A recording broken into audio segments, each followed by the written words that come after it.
I spent 3 hours making Brandon's favorite apple pie. The same recipe I'd used since he was 7 years old, when he'd stand on a stool beside me in our old kitchen, his small hands helping me peel apples.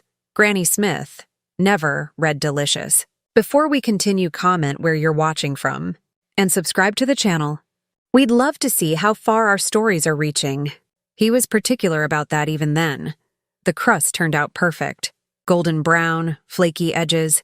I set it on the passenger seat of my 2012 Honda Civic, secured with a kitchen towel so it wouldn't slide during the 20-minute drive to his house in the suburbs. Brandon's house, not our house anymore. That distinction had become painfully clear over the past 2 years.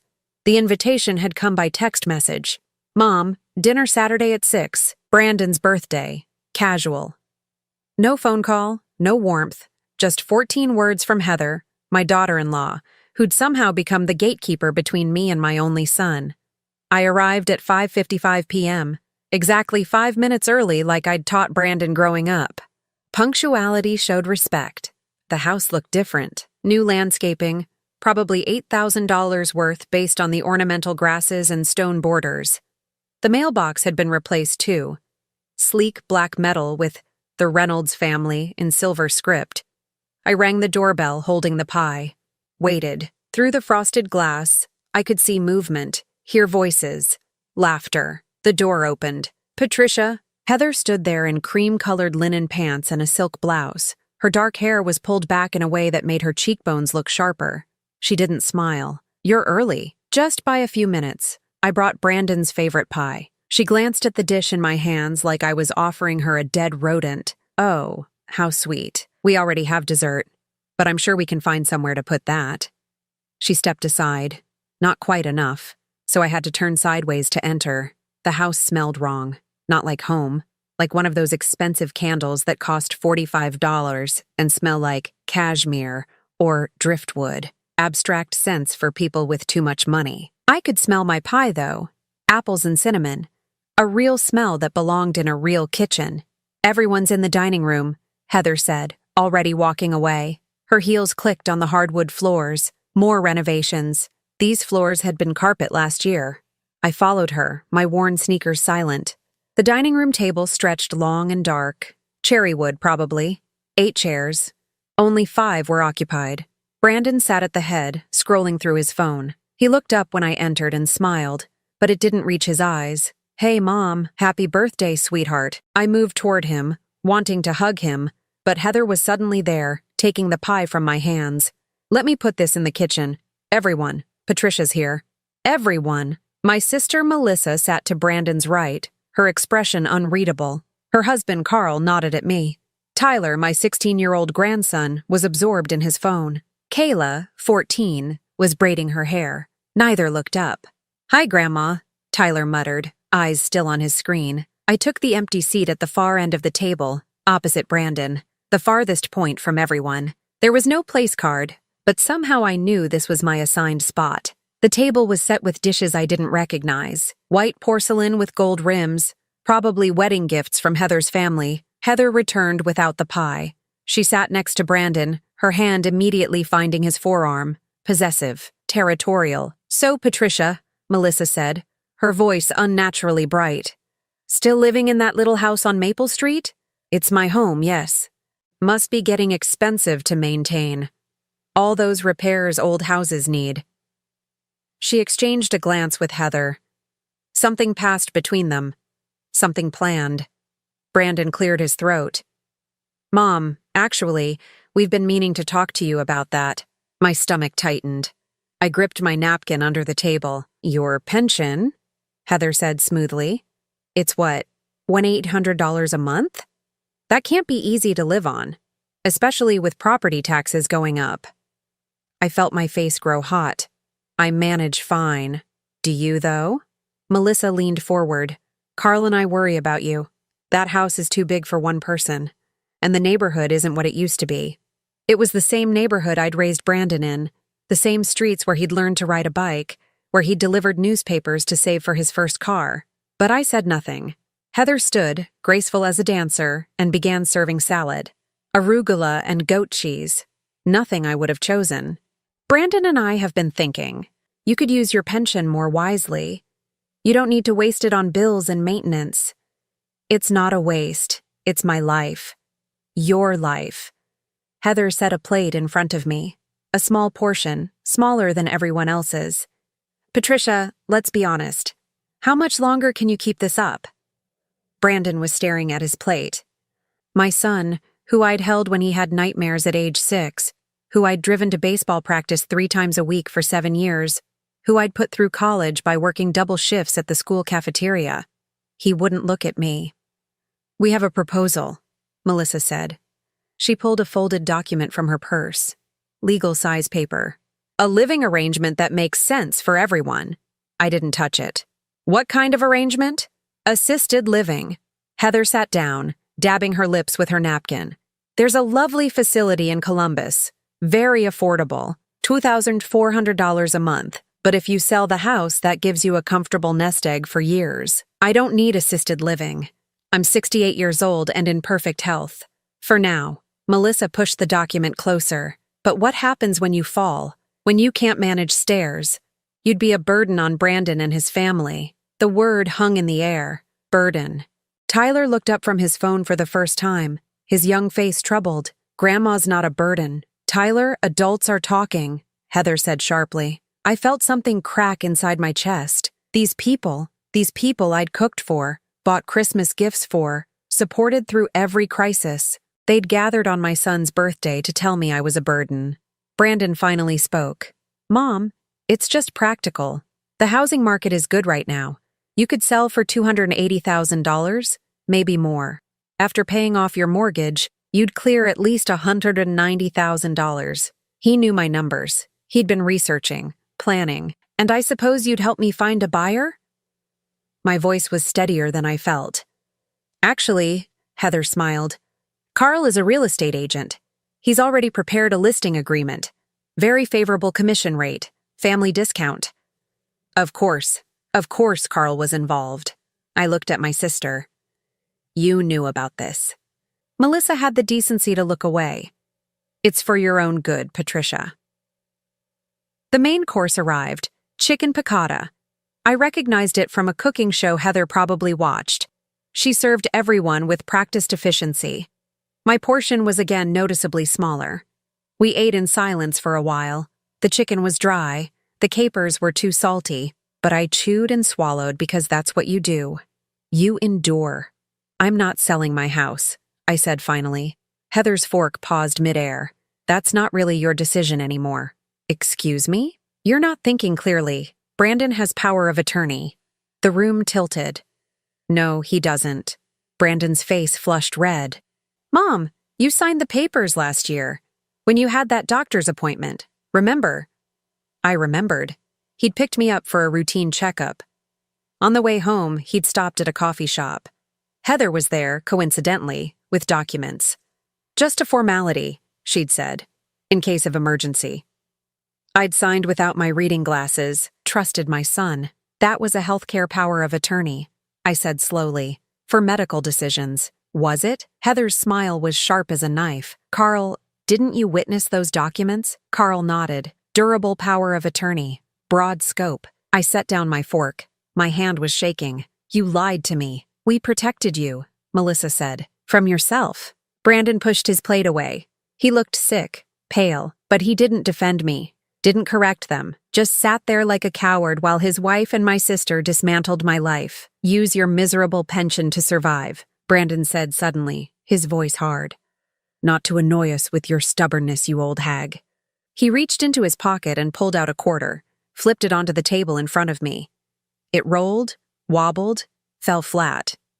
25 cents, a symbolic nothing. The table went quiet. Even Kayla stopped braiding her hair. Tyler stood up. Dad, that's... Sit down. Heather's voice cracked like a whip.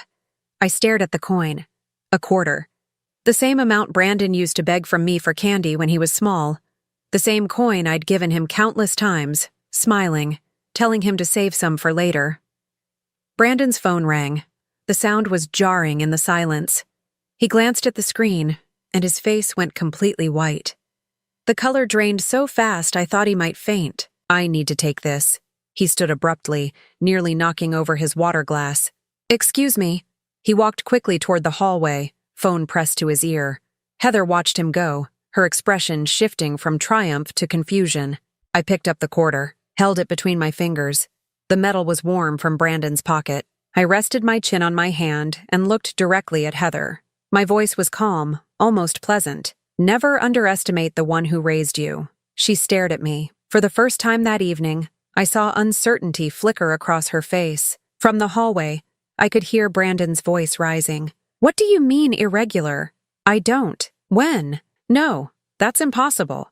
The apple pie sat forgotten in the kitchen, cooling on the counter. The smell of cinnamon slowly fading, replaced by something else. Something that smelled like fear. Brandon didn't come back to the table. We heard his voice through the walls, low and urgent. Then the sound of the front door closing. His car started, drove away. Heather sat frozen, her fork halfway to her mouth. Where is he going? Nobody answered. I folded my napkin and stood. I think I'll head home. You haven't had dessert, Melissa said quickly. Too quickly. Stay. Brandon will be back soon. I don't think I'm very hungry. I picked up my purse from the floor. Heather recovered fast. Patricia, wait. We still need to discuss the living arrangements. Carl has the paperwork right here. I'm not signing anything. You don't have a choice. Her voice had an edge now, the polite veneer cracking. Brandon has power of attorney. He can make these decisions with or without your cooperation. I looked at Carl. He was examining his fingernails, avoiding my eyes. Is that true? He cleared his throat. Technically, if the POA is durable and broadly worded, yes, he could initiate the sale of your property. Even if I refuse, you'd have to contest it in court. Prove you're mentally competent. That takes time, money, lawyers. Melissa's voice was almost sympathetic. Almost. Why put yourself through that stress? I walked toward the door. Heather stood, blocking my path. Move, I said quietly. 5 minutes. Just listen to what we're offering. She gestured toward the dining room. Carl has prepared everything. Fair market value assessment. Moving costs covered. First 3 months at Meadowbrook Assisted Living paid in advance. We're being generous. Generous. I tasted the word. It was bitter. You're stealing my home and calling it generous. Your home is falling apart, Melissa snapped. The roof needs replacing. The furnace is 20 years old. You're one emergency away from bankruptcy. Then I'll handle it, like I've handled everything else. Tyler appeared in the doorway behind Heather. Grandma, wait. He looked at his mother. This isn't right. Go to your room, Tyler. But she doesn't want to. Now. Heather's voice could have cut glass. Tyler hesitated, then looked at me. Something in his expression broke my heart. He wanted to help, but didn't know how. He was 16, still under their roof, still dependent on them. He walked away slowly. I stepped around Heather. She didn't stop me this time. I made it to my car, hands shaking so badly I dropped my keys twice before getting the door open. The drive home took forever. Every red light felt like punishment. I kept seeing Brandon's face when he looked at me. The coldness there. The stranger who'd replaced my son. My house was dark when I pulled into the driveway. I'd left at 5:30, full of hope. It was only 8:15 now. Less than 3 hours and my entire world had shifted. Inside, everything was exactly as I'd left it. Coffee mug in the sink from this morning. Magazine open on the side table to a recipe I'd been meaning to try. Normal things. A normal life they wanted to erase. I made tea. English breakfast. Too strong, the way I liked it. Sat at my kitchen table and tried to think clearly. The power of attorney. I needed to see what I'd actually signed. Maybe Carl was lying. Maybe it was limited. I went to the file cabinet in the spare bedroom where I kept important documents. Birth certificate, marriage license, the deed to the house. The folder where I kept legal papers was there, but it was thicker than I remembered. I pulled it out and spread the contents across the guest bed. My hands were steadier now. Anger does that. Burns away the fear and leaves something harder behind. There were documents I didn't recognize. A quitclaim deed. Unsigned, but prepared. Ready for my signature. Or Brandon's signature on my behalf. The house would transfer to Brandon and Heather Reynolds for the sum of $1. $1. Not $280,000. Not fair market value. $1 and other valuable consideration. I kept looking. There was a care agreement. I would pay Brandon and Heather $3,000 per month for housing and assistance. Backdated to January 1st. 8 months of payments they'd claim I owed them. $24,000. My pension was $1,847 per month. The math didn't work. They'd drain my savings within 6 months, then claim I needed to sell the house to pay my debts. My chest felt tight. I sat on the edge of the bed and made myself breathe. In through the nose, out through the mouth. A technique I'd learned years ago when my husband died and panic attacks would ambush me in grocery stores. The doorbell rang. I checked the clock. 9:30. Nobody visited me at 9:30. Through the peephole, I saw Melissa. She was alone. I opened the door but didn't invite her in. "Can we talk?" she asked. "Please, Patricia. Just you and me." I stepped aside. She walked past me into the living room, her perfume too strong in the small space. "I made tea," I said. "Want some?" "No, thank you." She sat on the couch, the one I'd bought from a thrift store in 1998, reupholstered it myself. She looked uncomfortable, like the furniture might stain her clothes. I sat in the armchair across from her, waited. "I know you're angry," Melissa began, "but this is for the best. You're not getting any younger. Neither are you." She flinched. "I'm trying to help. By helping them steal my house? It's not stealing. Brandon is your son. Eventually, everything you own goes to him anyway. This just makes the transition smoother." "Smoother for who?" Melissa looked at her hands. Her wedding ring caught the light. Diamond, 2 carats at least. "Carl did well as a real estate agent. Heather thinks you resent her, that you're holding on to the house out of spite. Heather thinks I'm an obstacle. You are." The words came out sharp. Melissa looked up, and I saw something ugly in her expression. "You've always been the strong one, the capable one. Mom loved you more. Dad left you the china cabinet I wanted. You got the good husband, the successful son, and you act like it was all so hard.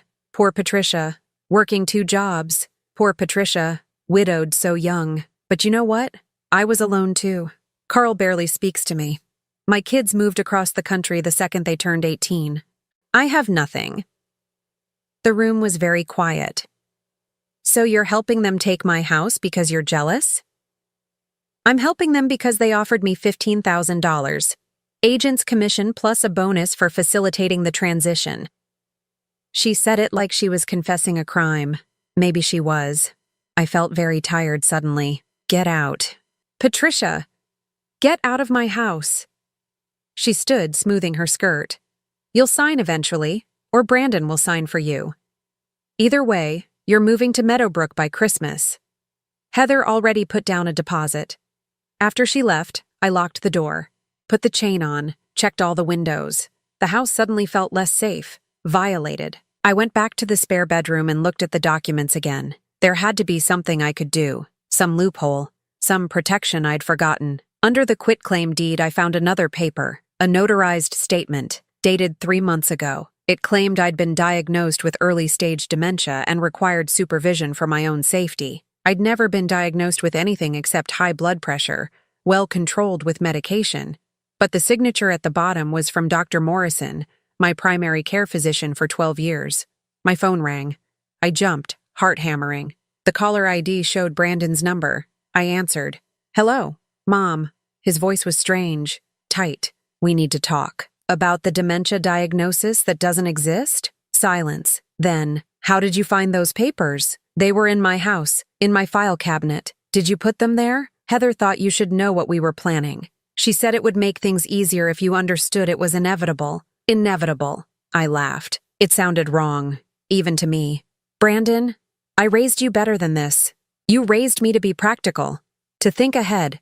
This is practical, Mom. You can't maintain that house. You're living on less than $2,000 a month. The roof needs work. The plumbing is shot. One bad winter and you're in serious trouble. So you're saving me, yes, whether you see it that way or not." I looked at the papers spread across the bed. "And the phone call during dinner? The one that made you leave?" He was quiet for a long moment.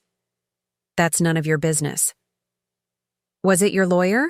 Someone telling you about a problem with the power of attorney? I have to go. We'll talk again when you're calmer. Brandon! The line went dead. I sat on the bed holding my phone. The house settled around me, familiar creaks and sighs. The radiator clanking as it heated up. The refrigerator humming in the kitchen. My house. My life. They weren't going to take it without a fight. I opened my laptop, ancient and slow, and searched for lawyers who specialized in elder law. Found 3 in Toledo with good reviews. I'd call them Monday morning, but first, I needed to know exactly what I'd signed that day at the coffee shop. I needed the original documents, not the ones they'd planted in my files. I texted Tyler. Are you awake? 3 dots appeared immediately. Yeah. Can you do something for me without telling your parents? Long pause. Then, what? I need you to look in your father's office. There's a filing cabinet. Find a folder labeled Power of Attorney. Take pictures of every page. Send them to me. Grandma, I know what I'm asking. I know it's difficult. But Tyler, they're trying to take my home. I need proof of what I actually signed. The dots appeared and disappeared several times. Finally, tomorrow when they go to church, Dad keeps his office locked, but I know where he hides the key. Thank you, sweetheart. Grandma? That thing Dad said at dinner, about your pension, that was really messed up. I know. I don't think he meant it. I wanted to believe that, but I'd seen his face when he said it. Cold, certain, like I was already gone and he was just cleaning up the remains. Get some sleep, Tyler. We'll talk tomorrow. I made another cup of tea and sat at the kitchen table until midnight, planning my next move. They thought I was weak, confused, easy to manipulate. They were about to learn otherwise. Sunday morning arrived cold and gray. I didn't sleep. Just lay in bed watching the ceiling fan turn, counting the hours until Tyler could get into Brandon's office. At 8:15, my phone buzzed. Tyler. They just left for 10 a.m. service. Mom wanted me to come, but I said I have a project due tomorrow. Heading to Dad's office now. I sat up, suddenly alert. Be careful. Take clear photos. 10 minutes passed. Each one felt like an hour. I made coffee I didn't drink. Stared out the kitchen window at Mrs. Chen's yard next door. Her son had installed one of those elaborate lawn sprinkler systems last month. Must have cost $4,000. She was 83 and living alone. Nobody was pressuring her to sell. My phone buzzed again. Photos started coming through. I enlarged each one, squinting at the small screen. The first image made my stomach drop. It was a power of attorney document, but not the one I remembered signing. This one had additional pages, clauses I'd never seen, lines I'd never initialed, full authority to sell, transfer, or encumber real property on behalf of principal, authority to access and manage all financial accounts, authority to make medical decisions including but not limited to long-term care placement. My signature was at the bottom, but I'd never seen these pages. They'd been added after I signed. Different paper stock. Slightly different ink color if you looked closely. More photos came through. A folder labeled Meadowbrook Assisted Living. Application already filled out. Move-in date, December 15th. Less than 3 months away. Monthly cost, $4,100. Not $2,400 like Heather had said. Another document. Purchase agreement for my house. The buyer was listed as BHR Holdings LLC. I didn't recognize the name. Purchase price, $295,000. That was fair. More than fair, actually, given the market. But there was a note in the margin in Heather's handwriting. After commissions and repairs, net to Patricia, $140K. More than enough for 3 YRs at Meadowbrook. After that, not our problem. 3 years. They'd calculated exactly how long my money would last before I had nothing left. My phone rang. Tyler. I answered immediately. Grandma, there's more. His voice was shaking. I found another folder. It has legal papers about having you declared incompetent. And there's a list of all your medications with notes about potential cognitive side effects. What medications? Your blood pressure pills. It says they can cause confusion in elderly patients. There's a highlighted section about memory problems. I'd been taking the same medication for 8 years. It had never caused confusion. But in the hands of a good lawyer, any medication could be twisted into evidence of declining mental capacity. Tyler, send me photos of everything. then put it all back exactly as you found it. Grandma, this is really bad. They're planning to— I know what they're planning. Just send the photos and be careful. More images flooded my phone, each one worse than the last. A timeline of their strategy. September, obtain POA. October, plant evidence of cognitive decline. November, initiate competency evaluation. December, move Patricia to facility. List house for sale. January, close on house. Divide proceeds. Divide proceeds. Not give me the money. Divide it. The last photo was a handwritten note from Heather to Brandon. Your mother has had a good life. 68 is old enough. She doesn't need independence anymore. She needs management. Once we have the house equity, we can finally buy the lake property. Stop feeling guilty. She'll be taken care of. I set the phone down carefully. My hands weren't shaking anymore. Something had crystallized inside me. Something cold and clear. They'd made one mistake. They'd underestimated me, treated me like I was already senile, already defeated. I went to the basement, found the box I'd been looking for in the far corner behind the Christmas decorations. My husband's papers. I'd put them there after he died, unable to look at them. Too painful. I carried the box upstairs and opened it at the kitchen table. Marriage certificate. His discharge papers from the army, life insurance policy, his will, the will. I read it carefully. He'd left everything to me, the house, his pension survivor benefits, his savings. But there was a clause I'd forgotten about, a trust provision. If I was declared incompetent or placed in a care facility against my will, everything would go into a trust managed by an independent third party, not family. The trust would ensure I was cared for. Any remaining funds after my death would go to charity, not to Brandon. My husband had been a cautious man. He'd seen families destroy themselves over inheritance. He'd protected me even after death. But this only worked if someone initiated the trust before Brandon sold the house. I needed a lawyer. Fast. I started calling the numbers I'd found last night. First lawyer. Voicemail. Second, weekend service. They'd call back Monday. Third, a paralegal answered.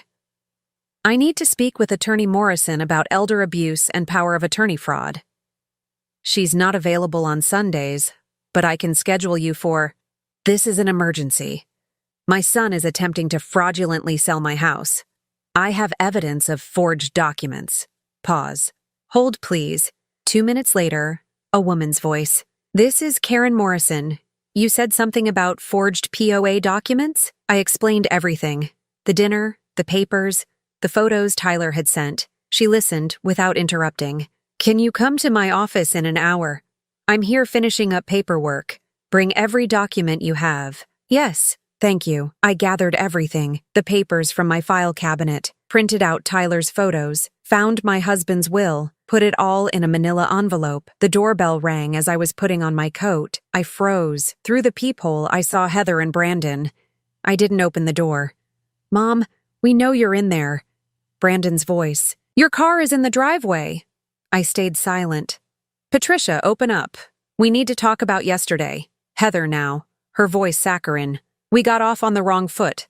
Let's start over. I stepped back from the door. Mom, please. I'm sorry about what I said. About your pension. I was stressed. I didn't mean it. He sounded sincere, but I'd heard him on the phone.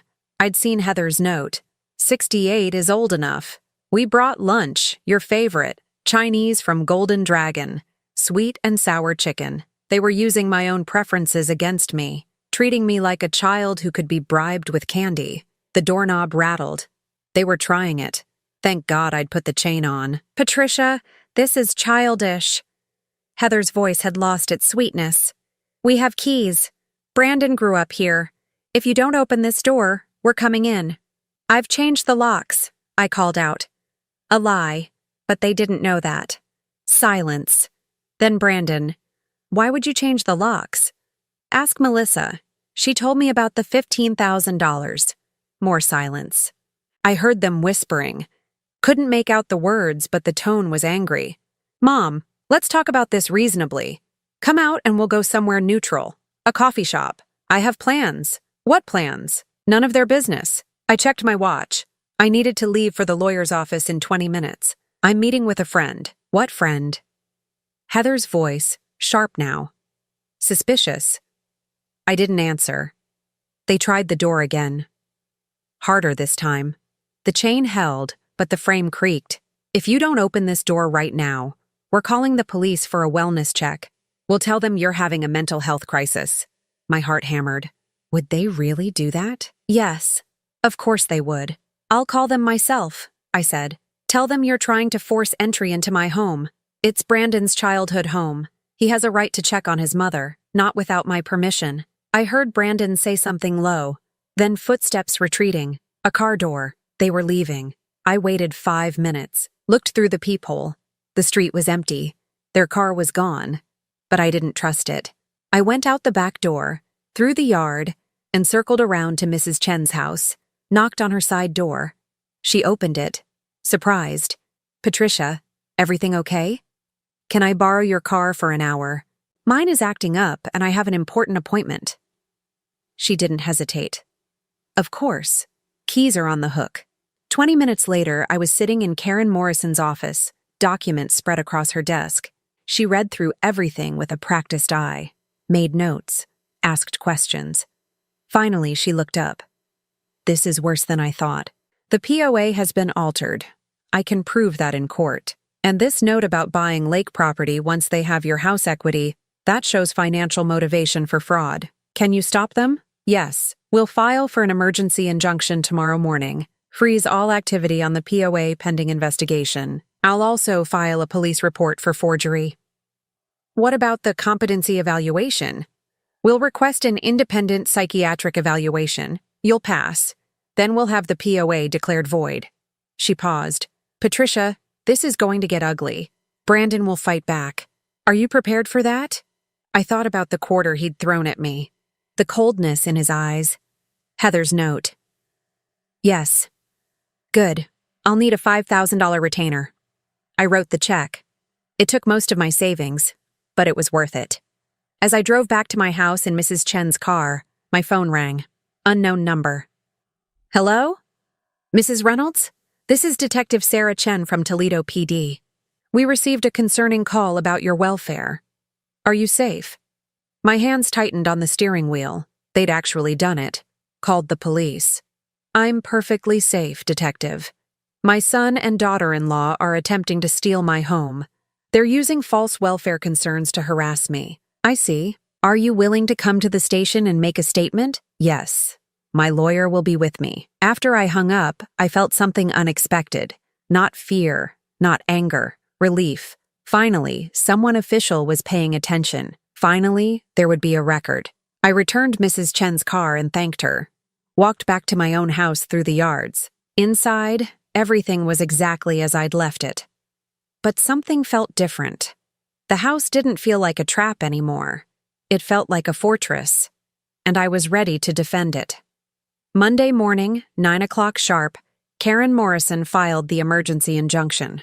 By 10:30, Brandon received notification. I know because he called me 17 times between 10:30 and noon. I didn't answer. At 12:15, he showed up at my door. This time I opened it, but I held my phone in my hand, recording app visible. You're recording me? His face was red, angry, but underneath I saw something else. Worry. My lawyer advised it. You can come in if you agree to be recorded. Otherwise, we talk through the screen door. He looked past me into the house like he was expecting to see someone else there. Where's this lawyer? At her office, preparing our case. What case? Mom, what did you do? I protected myself, something I should have done months ago. He ran his hand through his hair. The same gesture he'd used since childhood when he was stressed. The injunction freezes everything. I can't access your accounts. Can't help you pay bills. Can't do anything. I don't need your help paying bills. I've been doing it myself for 40 years. The power of attorney was for your protection. The fraudulent power of attorney, I corrected. The one with pages I never saw. The one giving you authority I never granted. His face went pale. I don't know what you're talking about. Yes, you do. I have photos, Brandon, of every document in your office, including Heather's note about the lake property. He stepped back like I'd slapped him. You went through my office? Someone who cares about me did. Tyler. Not a question, a realization. Jesus Christ, Mom. You turned my own son against me? Nobody turned anyone against you. Tyler saw what you were planning and was horrified, as he should be. Brandon's phone rang. He glanced at it. Heather. He declined the call. Can I come in? Please, without the recording. Just talk to me. I considered it. Saw something in his face that reminded me of the boy he used to be. The one who'd cried when his goldfish died. Who'd held my hand at his father's funeral. Recording stays on, but you can come in. He sat on the couch. I took the armchair, put the phone on the coffee table between us. Red recording light visible. I didn't know about the extra pages, he said finally. I swear, Heather handled all the paperwork. She said you'd signed everything. Do you really expect me to believe that? It's the truth. He looked at his hands. I know you don't trust Heather. You've never liked her. This isn't about liking her. This is about her forging legal documents to steal my house. She wouldn't. He stopped, sighed. The phone call. At dinner. That was my accountant. He found irregularities in my business account. Money transfers I didn't authorize. All going to an account I don't recognize. I waited. It's been happening for 6 months. Small amounts at first. $500 here. $800 there. Then bigger. Last month, $12,000. Total missing. $47,000. And you think Heather took it? The account that received the transfers is in her maiden name, Chen. I didn't even know she had a separate account. He looked up at me. She told me we needed your house equity for Tyler's college fund. But Tyler already has a college fund. I started it when he was born. It has $85,000 in it. The pieces were falling into place. Where did she say the money was going? Lake House down payment. She showed me listings. Said we needed $200,000 for the one she wanted. I told her we didn't have that kind of cash. She said once we sold your house, we would. So she's been stealing from you to finance her shopping habit while planning to steal from me to buy her dream property. He flinched. I didn't see it. I should have, but I didn't. Because you trusted her. Like I trusted you. Mom, I'm sorry. About the dinner. About the coin. I was angry and stupid and cruel. You were cruel, Brandon. He nodded, eyes wet. I know. Heather kept saying you were being difficult, that you'd listen to tough love, that you needed a reality check. And I believed her because it was easier than standing up to her. When did you stop being my son and start being her puppet? The words hung between us. Harsh, but true. I don't know, he whispered. Somewhere along the way, I forgot who raised me, who taught me to be better than this. My phone buzzed. Text from Karen Morrison. Hearing scheduled for Wednesday, 2 p.m. Brandon will be served today. Be prepared for retaliation. I showed Brandon the message. Your wife forged documents, committed fraud. My lawyer is filing criminal charges. Criminal? His voice cracked. Mom, that's necessary. She needs to face consequences. What about me? I signed some of those documents. Did you know they were fraudulent when you signed them? No. God, no. I thought everything was legitimate. Then you're a victim too. Stupid, but a victim. He almost smiled. Thanks. Karen says you'll be served with papers today. Probably at work. I'm sorry about that. I deserve worse. He stood. What do you need from me? The truth. In writing. Every conversation with Heather about my house, every document she prepared, every lie she told you. She's my wife. And I'm your mother. Choose. He looked at me for a long moment, then nodded. I'll send you everything tonight. After he left, I made tea and sat at the kitchen table. My phone rang again. This time it was Melissa. What did you do? No greeting. Just accusation. Protected myself. Brandon called me. Said you're pressing charges against Heather. Patricia, this is insane. She's family. Family doesn't forge documents. You're going to destroy Brandon's marriage over a misunderstanding? This wasn't a misunderstanding. This was calculated theft, and you were part of it for $15,000. Silence. Then, I don't know what you're talking about. The commission Carl was going to get for selling my house, plus the bonus for facilitating my move to Meadowbrook. Heather told you last week. You told me Saturday night. I was trying to help you see reason. You were helping yourself. And now you'll be named in the lawsuit, too. Karen called it conspiracy to commit fraud. You wouldn't. I already did. You'll be served tomorrow. She hung up. I felt a small satisfaction. Petty, maybe, but earned. That evening, Brandon sent files, dozens of them. Email threads between him and Heather, text messages, bank statements. The account in her maiden name had $63,000 in it. Money skimmed from Brandon's business over 8 months. There were emails to real estate agents about lake properties.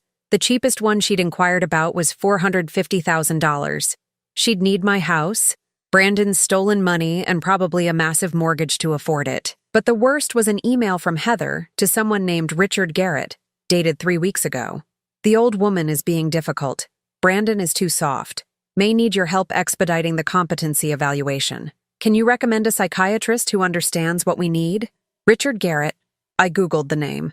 Attorney specializing in elder law and estate planning, based in Columbus. Karen needed to see this. I forwarded everything to her. She called within minutes. This is gold. Heather just bought herself a felony charge. And this Garrett guy, if he was conspiring to arrange a fraudulent psych eval, he's looking at disbarment. What happens now? Wednesday hearing, we get the injunction made permanent. I'll present this evidence. Judge will probably order criminal investigation. Heather will be arrested within a week. And Brandon? If his testimony matches these emails, he's clear. He was manipulated, not complicit. Though his marriage is probably over. What about my house? Yours. Forever. They can never touch it again.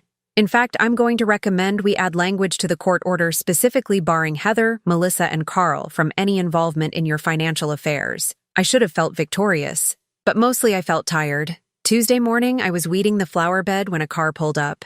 Heather. She got out, slammed the door, marched up my driveway. You vindictive bitch. Her voice was shaking. I just got served at my office.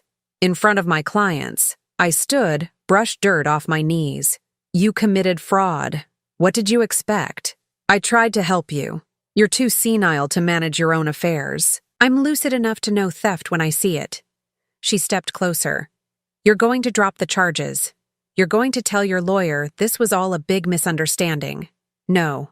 If you don't, I'll make sure Brandon never speaks to you again. Tyler and Kayla will forget you exist. You'll die alone in that miserable house with no one. I looked at her, really looked at her, saw the desperation, the fear.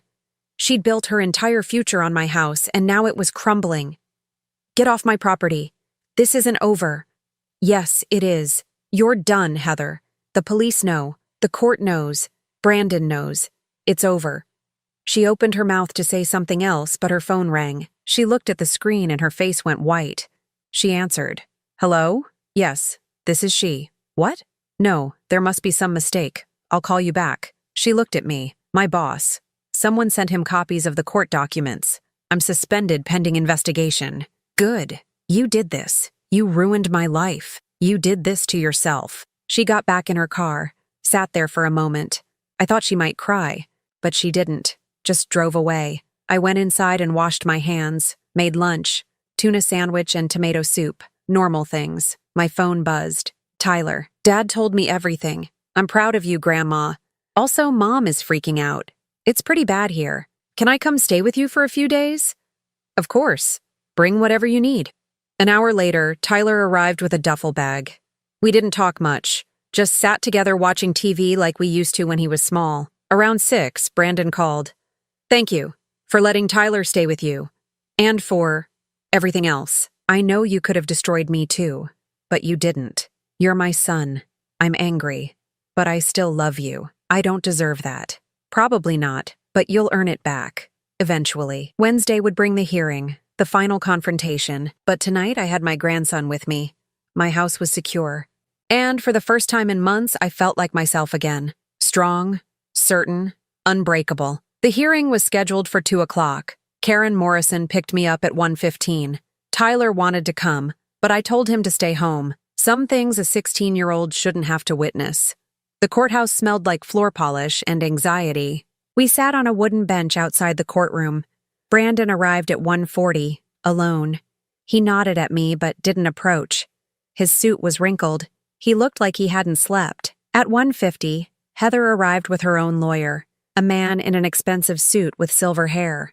She'd dressed carefully, navy blue dress, pearls, minimal makeup, trying to look respectable, trustworthy.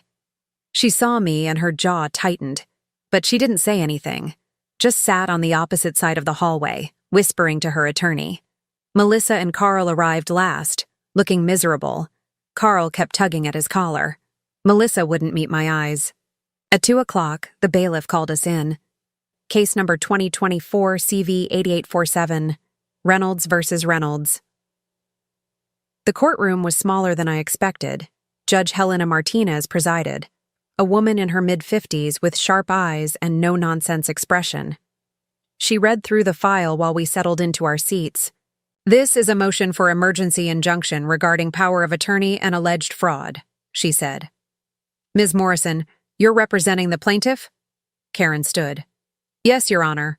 Patricia Reynolds.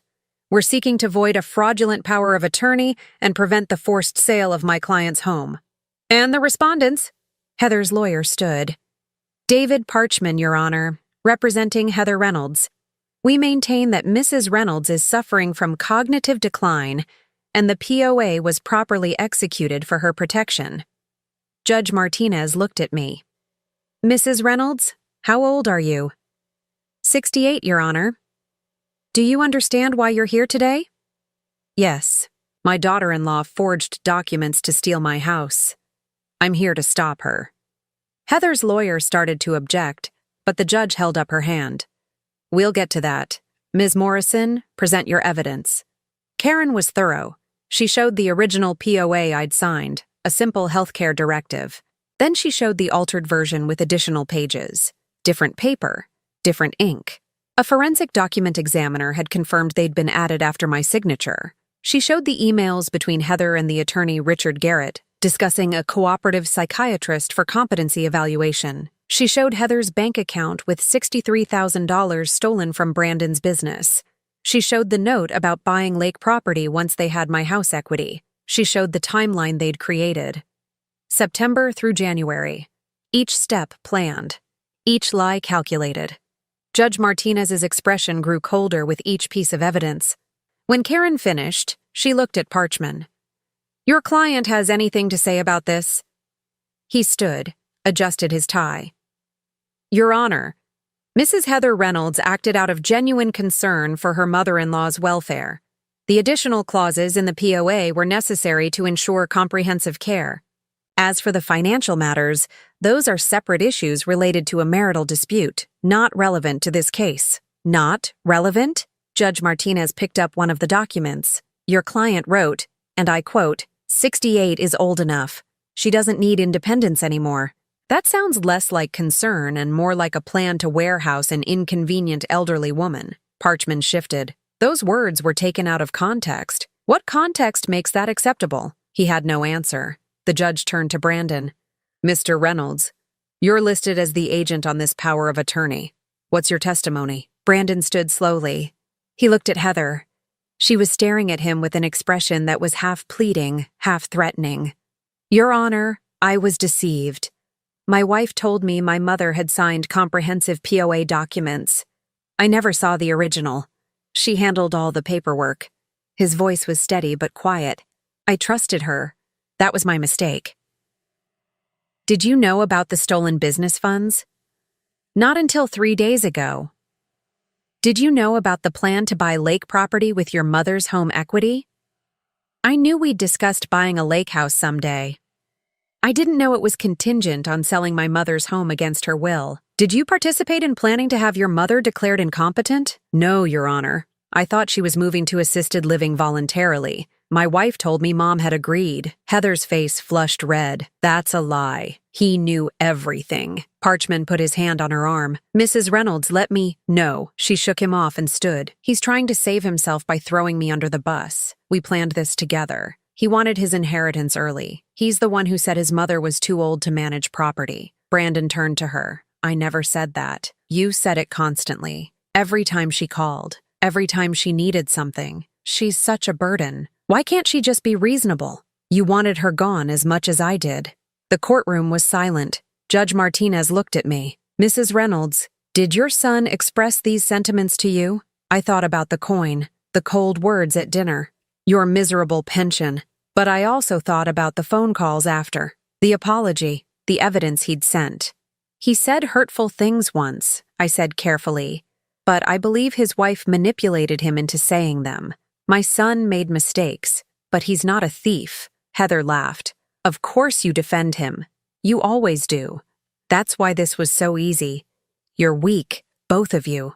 Parchman looked like he wanted to crawl under the table. Judge Martinez's voice cut through the room. Mrs. Heather Reynolds, I'm ordering a criminal investigation into your conduct. The evidence of fraud, forgery, and theft is overwhelming. I'm also voiding the power of attorney completely and issuing a permanent restraining order. You are not to contact Patricia Reynolds or come within 500 feet of her property. Heather's face went white. You can't. I can, and I am. Furthermore, I'm referring this case to the State Bar for investigation of attorney Richard Garrett's involvement. If he conspired to arrange fraudulent psychiatric evaluations, he'll lose his license. She signed several documents. Mrs. Patricia Reynolds retains full control of her property and finances. This injunction is permanent. We're adjourned. The bailiff called everyone to stand. As the judge left, Heather turned to Brandon. This is your fault. You were supposed to handle your mother. You were supposed to make her cooperate. You used me, he said quietly. You used my relationship with my mother to commit fraud. We're married. What's mine is yours. What's yours is mine. I was securing our future. You were stealing from my mother, from me, from our children's futures. I want a divorce. She said it loud enough for everyone to hear. Good, so do I.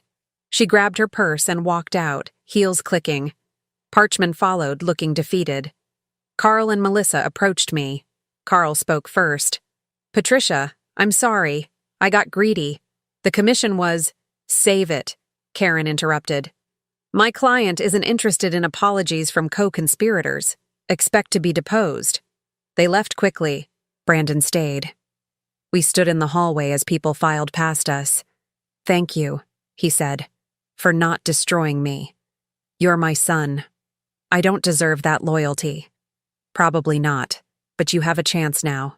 To be better, to earn it back. He nodded. Tyler texted me. He wants to stay with you for a while. Through Thanksgiving, maybe. Thanksgiving was 2 weeks away. I'd forgotten about it. He can stay as long as he needs. What about me? His voice cracked. Can I come too? For Thanksgiving? I don't expect forgiveness, but I'd like to try. I looked at my son, saw the boy who'd helped me bake pies, the teenager who'd mowed lawns to save for college, the man who'd held my hand at his father's funeral. Somewhere under the mistakes and manipulation, that person still existed. You can come, but you're bringing the turkey, and you'll wash dishes, he smiled. Small, but real. Deal. Karen drove me home. Tyler was waiting on the porch. How'd it go? He asked. We won. Everything. He hugged me. Grandma, you're kind of a badass. Language, I said automatically, but I smiled. That night, I made spaghetti. Tyler set the table. We ate together in comfortable silence. After dinner, he washed dishes without being asked, just like Brandon used to do. Dad called me, he said over the sound of running water. He sounded different. Sad but also relieved, you know? I know. Do you think you'll ever really forgive him? I dried a plate, considered the question. I think forgiveness isn't a switch. It's a process. He hurt me deeply, but he's trying to make it right. That counts for something. Mom isn't trying. No, she isn't. I'm glad I'm here with you. Me too, sweetheart. Later, after Tyler went to bed in the guest room, I sat in the living room. The house was quiet, mine, safe. No one could take it from me now. My phone buzzed. Text from Brandon. Thank you for today, for believing I could be better than my worst moment. I won't waste this chance. Love, your son, I typed back. Get the turkey from Miller's Market. They have the best ones. And don't forget cranberry sauce. The real kind, not canned. He sent back a smiley face. Then, I missed this. Missed you. I missed you too. I turned off the lights and went upstairs. My bedroom looked the same as always. The quilt my mother had made. The photo of my husband on the nightstand. the worn carpet that needed replacing but somehow never bothered me. This was my home, my sanctuary, my kingdom, and I'd defended it. Tomorrow I'd start planning Thanksgiving. A real one. With my son who was trying to be better. With my grandson who'd stood by me. With the people who deserved a seat at my table. But tonight, I just slept. Deep and dreamless. The sleep of the victorious. Thanksgiving morning arrived cold and bright. I woke at 6, like I had every Thanksgiving for 40 years. The house smelled like coffee and possibility. Tyler was already awake, sitting at the kitchen table with his laptop. "Morning, Grandma. I'm researching how to make stuffing. Dad said you usually make it from scratch." He remembered that. He remembers a lot. He's been texting me all week asking questions about what you like, what you cook, what makes you happy. I poured coffee. "And what did you tell him?" "That you like honesty and effort and people who show up." Smart kid. Brandon arrived at 8 with the turkey, a 22-pounder from Miller's Market like I'd requested. He also brought fresh cranberries, sweet potatoes, green beans, and a pie from the bakery. "I know you make better pies," he said. But I didn't want to presume. Good choice.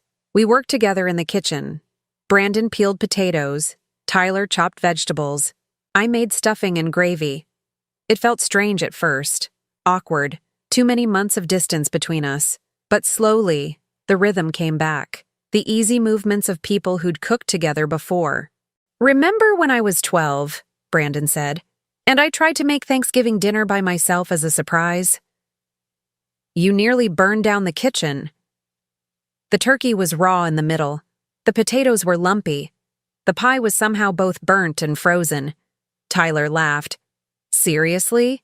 Your dad wasn't always the competent adult you see before you," I said. "He had his moments." "Many moments," Brandon agreed. "But you never got mad. Just helped me fix it and ordered pizza. You tried. That mattered." He looked at me. "I'm trying now. I know it doesn't erase what happened, but I'm trying. I know." At noon, the doorbell rang. I wasn't expecting anyone else. Tyler went to answer it. Kayla stood on the porch with a duffel bag, 14 years old and trying not to cry. "Grandma? Can I stay here too? Mom left yesterday, went to her sister's in California. She didn't even ask if I wanted to come." I hugged her.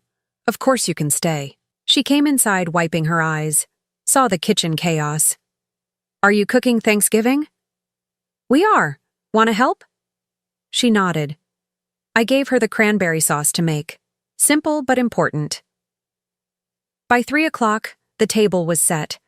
The turkey was golden and perfect. Steam rose from bowls of mashed potatoes, stuffing, green beans. The house smelled like home.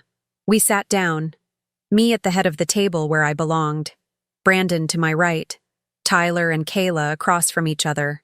The chairs Melissa and Carl would have occupied remained empty. I'd considered inviting them, then decided I wasn't that forgiving yet. Maybe next year, maybe never. "Should we say grace?" Kayla asked. I looked around the table. My family. Smaller now, but more honest. "Yes. Tyler, would you?" He cleared his throat. Dear God or whoever, thank you for this food. Thank you for Grandma being a badass who didn't let anyone push her around. Thank you for Dad finally growing a spine. And thank you for second chances. Amen. Tyler. Brandon's voice held warning, but also amusement. "What? It's true." I laughed. Actually laughed. It felt good. We ate. The food was excellent.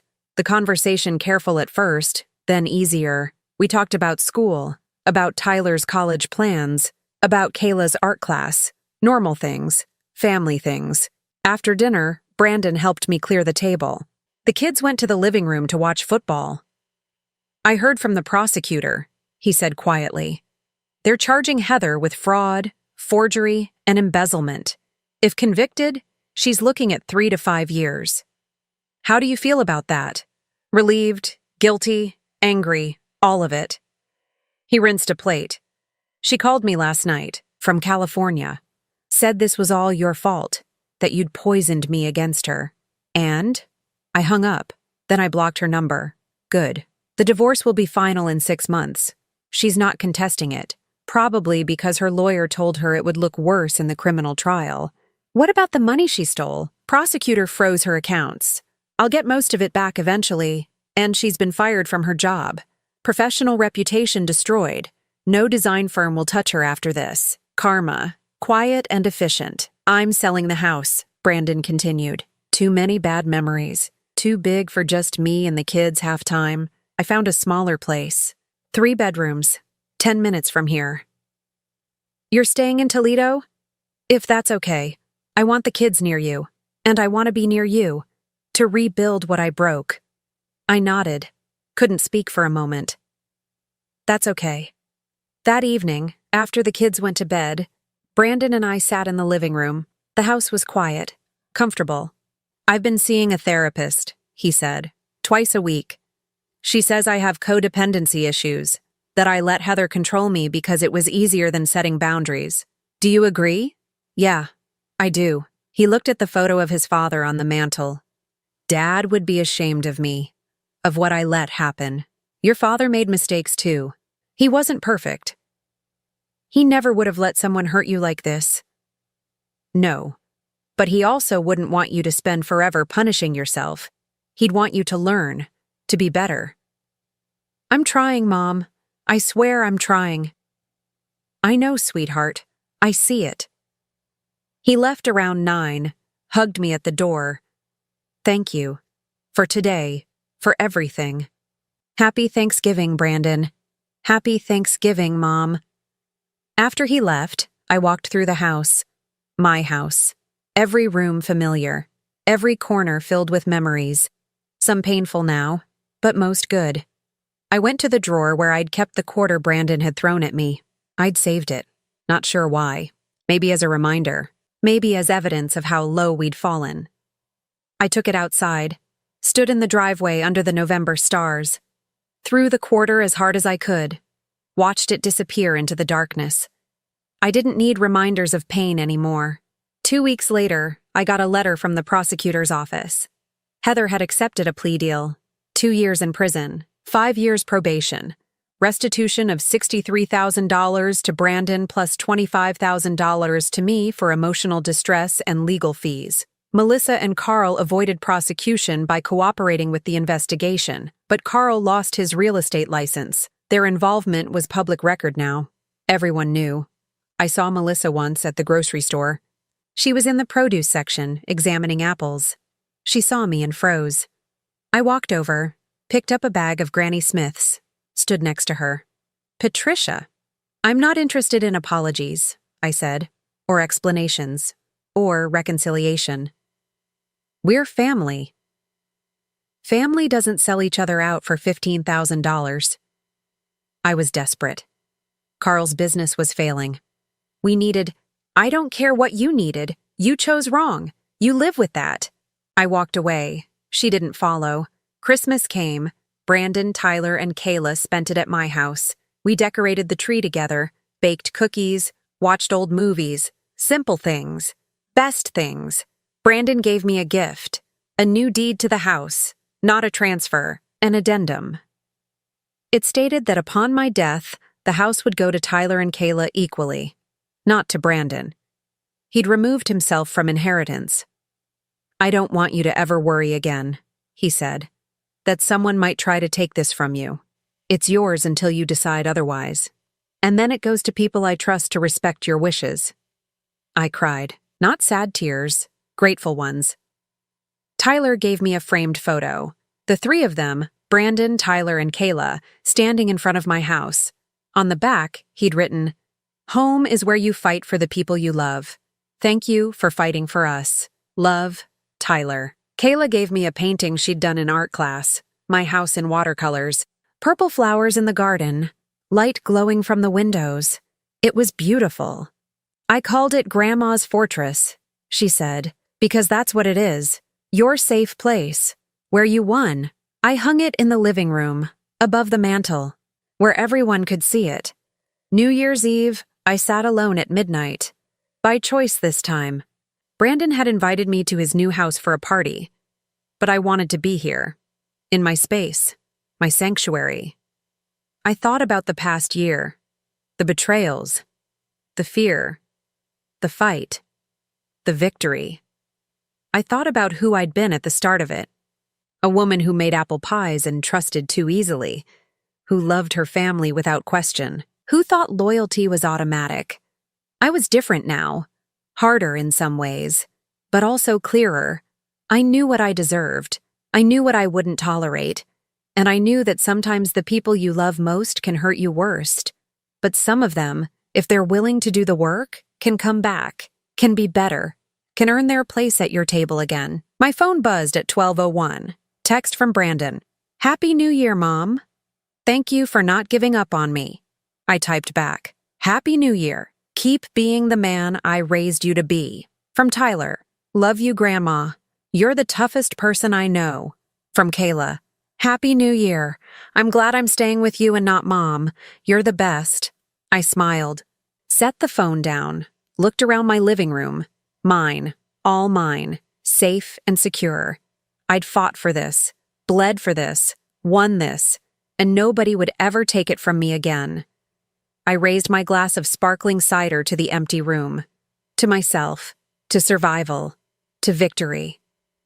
"Never underestimate," I said aloud, "the one who raised you." The words echoed in the quiet house, a promise, a reminder, a victory song. Outside, fireworks exploded across Toledo's sky. Inside, I sat in my favorite chair. In my house, surrounded by my things, my memories, my future. And I was free. Finally, completely, gloriously free. I turned 62 on October 15, 2024, surrounded by people I'd known for 30 years. Friends from First Baptist Church, where I taught Sunday school for 2 decades. Margaret, who brought her famous peach cobbler. Tom and Linda, who never missed a potluck.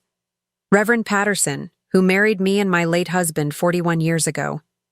And my son Brandon, and his wife Ronnie. I should have known something was wrong when Ronnie insisted on hosting my birthday dinner at their house instead of mine. She said it would be more elegant. I spent 3 days baking my mother's lavender honey cake, the one Brandon loved as a child. Before we continue, comment where you're watching from, and subscribe to the channel. We'd love to see how far our stories are reaching. I wrapped it carefully and drove across Austin with it on my passenger seat like precious cargo. When I walked into their dining room, I smelled her new perfume before I saw her. Something expensive and sharp, the kind that makes your eyes water. Ronnie kissed the air near my cheek and took the cake box from my hands without looking inside. "Helen, you're here," she said. "Not glad you're here, not happy birthday. Just an acknowledgement of my presence, like noting the weather." The table was beautiful. White linens, crystal glasses, candles in silver holders. Ronnie had gone to trouble, I thought. Maybe she was trying. Maybe this year would be different. I sat between Margaret and Reverend Patterson. Brandon took the head of the table. Ronnie floated around serving appetizers, her phone always in her hand, always filming, always posting to that app where people watch her fold napkins and arrange flowers. She had 43,000 followers, she told me once. I didn't understand what that meant. Halfway through the main course, I reached for the bread basket. Ronnie was suddenly beside me with a small packet of wet wipes, the kind you use for babies. "Here, Helen," she said, her voice loud enough to stop all conversation. "You need this, sweetie. Your smell is interfering with my new perfume." She pressed the wipes into my hand. I stared at them. They were lavender-scented. Lavender. Like my mother's cake. Like the candles she used to make. The table went silent. Margaret's fork stopped halfway to her mouth. Reverend Patterson cleared his throat. Tom looked at his plate. Linda suddenly found her napkin fascinating. "I showered this morning," I said quietly. I know," Ronnie said, patting my shoulder like I was a confused child. "But you know how it is at your age. Things change. Smells change. It's natural." Brandon said nothing. He cut his chicken into smaller and smaller pieces, his jaw tight. I looked around the table at my friends, at people who had prayed with me when my husband died, who had helped me move furniture, who had celebrated every one of Brandon's birthdays for 39 years. They were all looking away. Speaking of smells, Ronnie continued, settling back into her chair with her phone pointed at the table. I brought something special for after dinner. A candle collaboration I'm launching next month. Bergamot and sage. Very modern, very fresh. She emphasized the word fresh. I understood what she meant. Not old, not like me. After dinner, Margaret hugged me at the door. Helen, she whispered. Are you? I'm fine, I said. I wasn't. I drove home and went straight to my bedroom. In the top drawer of my dresser, wrapped in my mother's silk scarf, was the last candle she ever made. She gave it to me 3 days before the cancer took her, 8 years ago. The glass holder had words etched into it. To light your darkest days. It was lavender. Of course it was lavender. My mother grew lavender in her garden for 50 years. She taught me to make sachets when I was 6. She showed me how to hang bundles to dry in the kitchen. The whole house smelled like summer and memory. I hadn't lit this candle yet. I was saving it for something. I didn't know what. Maybe I was waiting for a day dark enough to deserve it.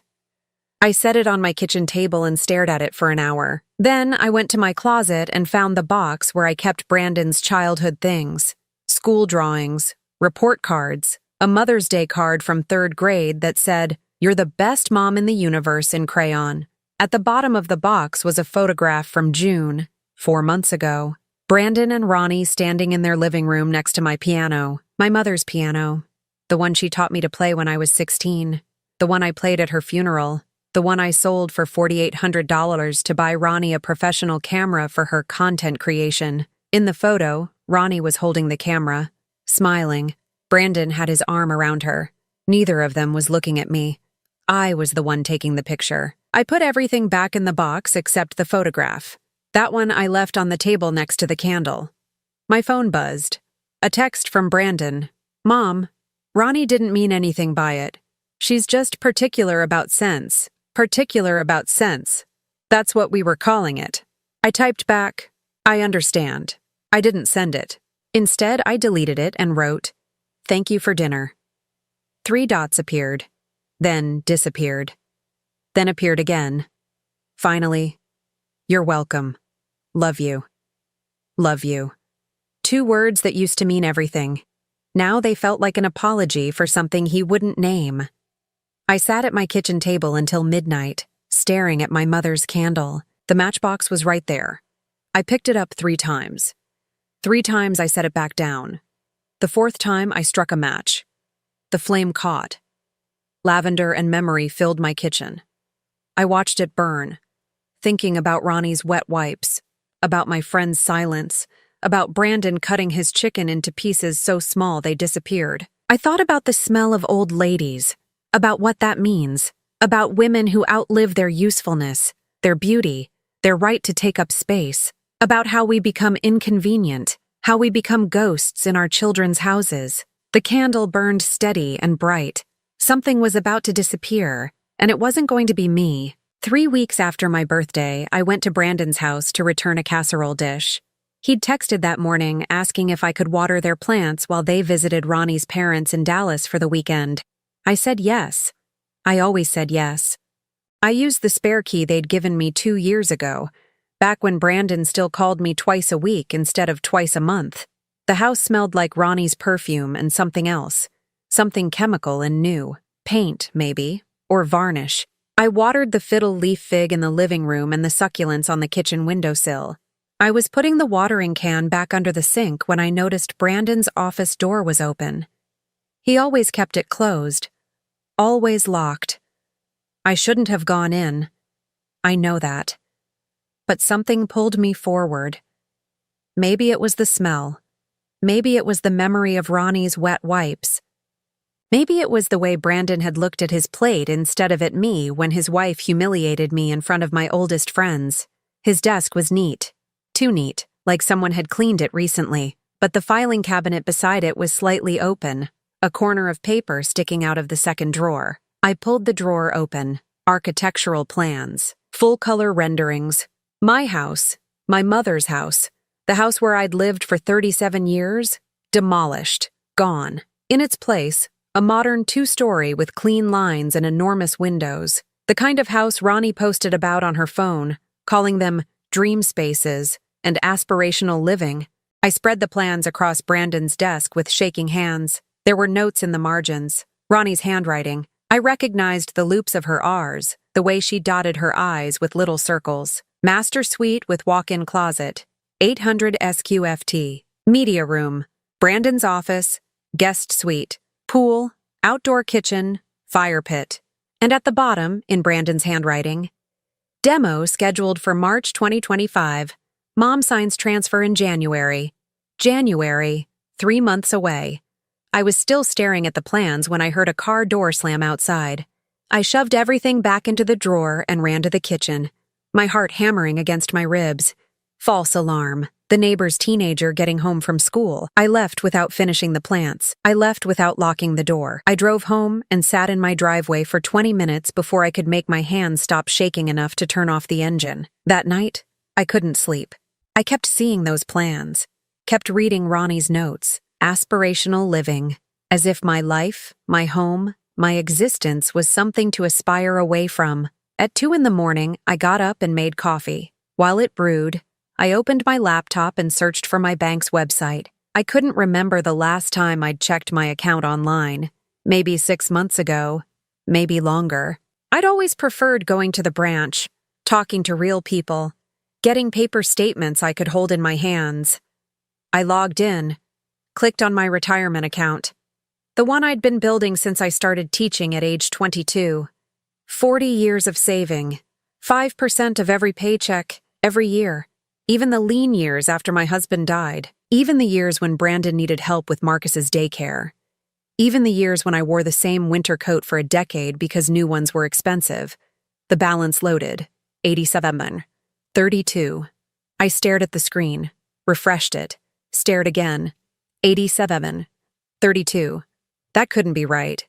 There should have been over $140,000. I'd checked it in April. I remembered because it had just crossed the $142,000 mark, and I'd felt, for the first time in years, like I might actually be okay in my old age. I clicked on the transaction history. 47 withdrawals in the last 6 months, all electronic transfers, all to Brandon's business account. June 3rd, $4,800, June 10th, $2,200. June 15th, $3,100 over and over, sometimes twice a week. Amounts that wouldn't trigger an alert. Amounts that looked like normal withdrawals if you weren't paying attention. But I had been paying attention. I'd authorized exactly one transfer. In June, $4,800 for emergency business expenses that Brandon said he'd pay back by August. He'd called me crying, said a client hadn't paid, said he'd lose everything if he couldn't make payroll, said he was sorry to ask, but I was the only person he trusted. I'd made the transfer the same day, sold my mother's piano to cover it, told myself it was temporary, told myself he needed me. The rest, $137,113, I never approved, never even knew about. I called the bank's 24-hour hotline. A bored voice answered. I explained. The voice became less bored, more concerned. She transferred me to fraud. Fraud transferred me to someone else.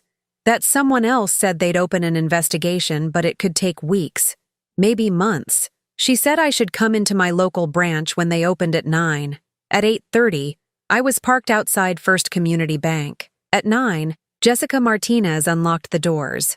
I'd taught her sophomore English in 2007. She'd written an essay about her grandmother that made me cry. Mrs. Kowalski? She smiled, then saw my face. The smile died. What's wrong? I showed her my phone. The balance, 87.32. Oh no. She pulled me to her desk, typed rapidly. Her professional mask cracked as she scrolled. Mrs. K? These are all electronic transfers. 47 of them. Someone had your password. My son. She was crying. Real tears. I'm so sorry. Her supervisor came over. 50-something kind eyes. He looked at the printout, looked at me. This is elder financial abuse, a felony. You need to file a police report. Elder. I was 62, but the law saw me as someone who needed protection from her own child. How much total? $137,213. $137,213. My entire retirement except for $87 and change. I took the printout, all 17 pages of it.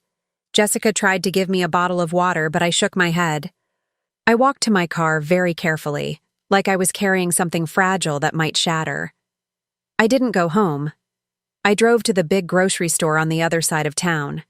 The one Patricia shopped at because they had organic vegetables and a fancy cheese section. Patricia, who'd been my best friend since 1996. Patricia, who'd held my hand at my husband's funeral. Patricia, who came over every Tuesday for coffee and told me I was too generous with Brandon, that I needed to set boundaries, that Ronnie was using me. I found her in the wine section, studying bottles. Her cart was full. Expensive cheeses, prosciutto, fresh pasta, truffle oil. Things Patricia never bought because she lived on a fixed income like me, surviving on teacher's pension and Social Security. Helen! She jumped when she saw me. Actually jumped. What are you doing here? Shopping. I looked at her cart. That's a lot of groceries. Oh, you know. I'm having some people over. Bridge club. Patricia hated bridge. She'd told me 100 times that card games were boring. Must be a fancy bridge club. I picked up the truffle oil. $42.99. I didn't know teachers' pensions went up. She laughed. It sounded like glass breaking. I'm treating myself, you know. You only live once. What are you paying with, Patricia? Her smile froze. I'm sorry? Your card is $200 easy. What are you paying with? Helen, that's really... I saw it then, peeking out from under a package of fancy crackers in her cart. A gift card, cream-colored with gold lettering. The kind Ronnie photographed for her lifestyle content. I picked it up. $500 balance printed on the front. On the back, in silver Sharpie. For being such a good friend, R. Patricia's face went white, then red, then white again. When? I asked. Helen, please, when did she give this to you? 2 months ago, she said it was for my birthday. Your birthday is in April. Patricia reached for the card. I pulled it back. What did you tell her, Patricia? What was this for? I don't know what you're talking about. What did she ask you not to tell me? Patricia's eyes filled with tears. Real ones, not Jessica's professional sympathy. These were guilty tears, cornered tears. She asked me not to worry you, Patricia whispered. She said they were planning a surprise. An apartment above their garage for you. She showed me texts from Brandon about you leaving the stove on, getting lost driving. I had never left the stove on, never gotten lost. She made it up. I thought I was helping. Patricia's voice broke. You thought $500 of groceries was worth keeping quiet. Patricia's face crumpled. I'm sorry. Oh God, Helen, I'm so sorry. I put the card back in her cart. Keep it. I walked away. She called after me. I didn't turn around. I got in my car and drove home. Sat in my driveway, printout on the passenger seat. 17 pages of proof. My phone rang. Brandon. I didn't answer. It rang again.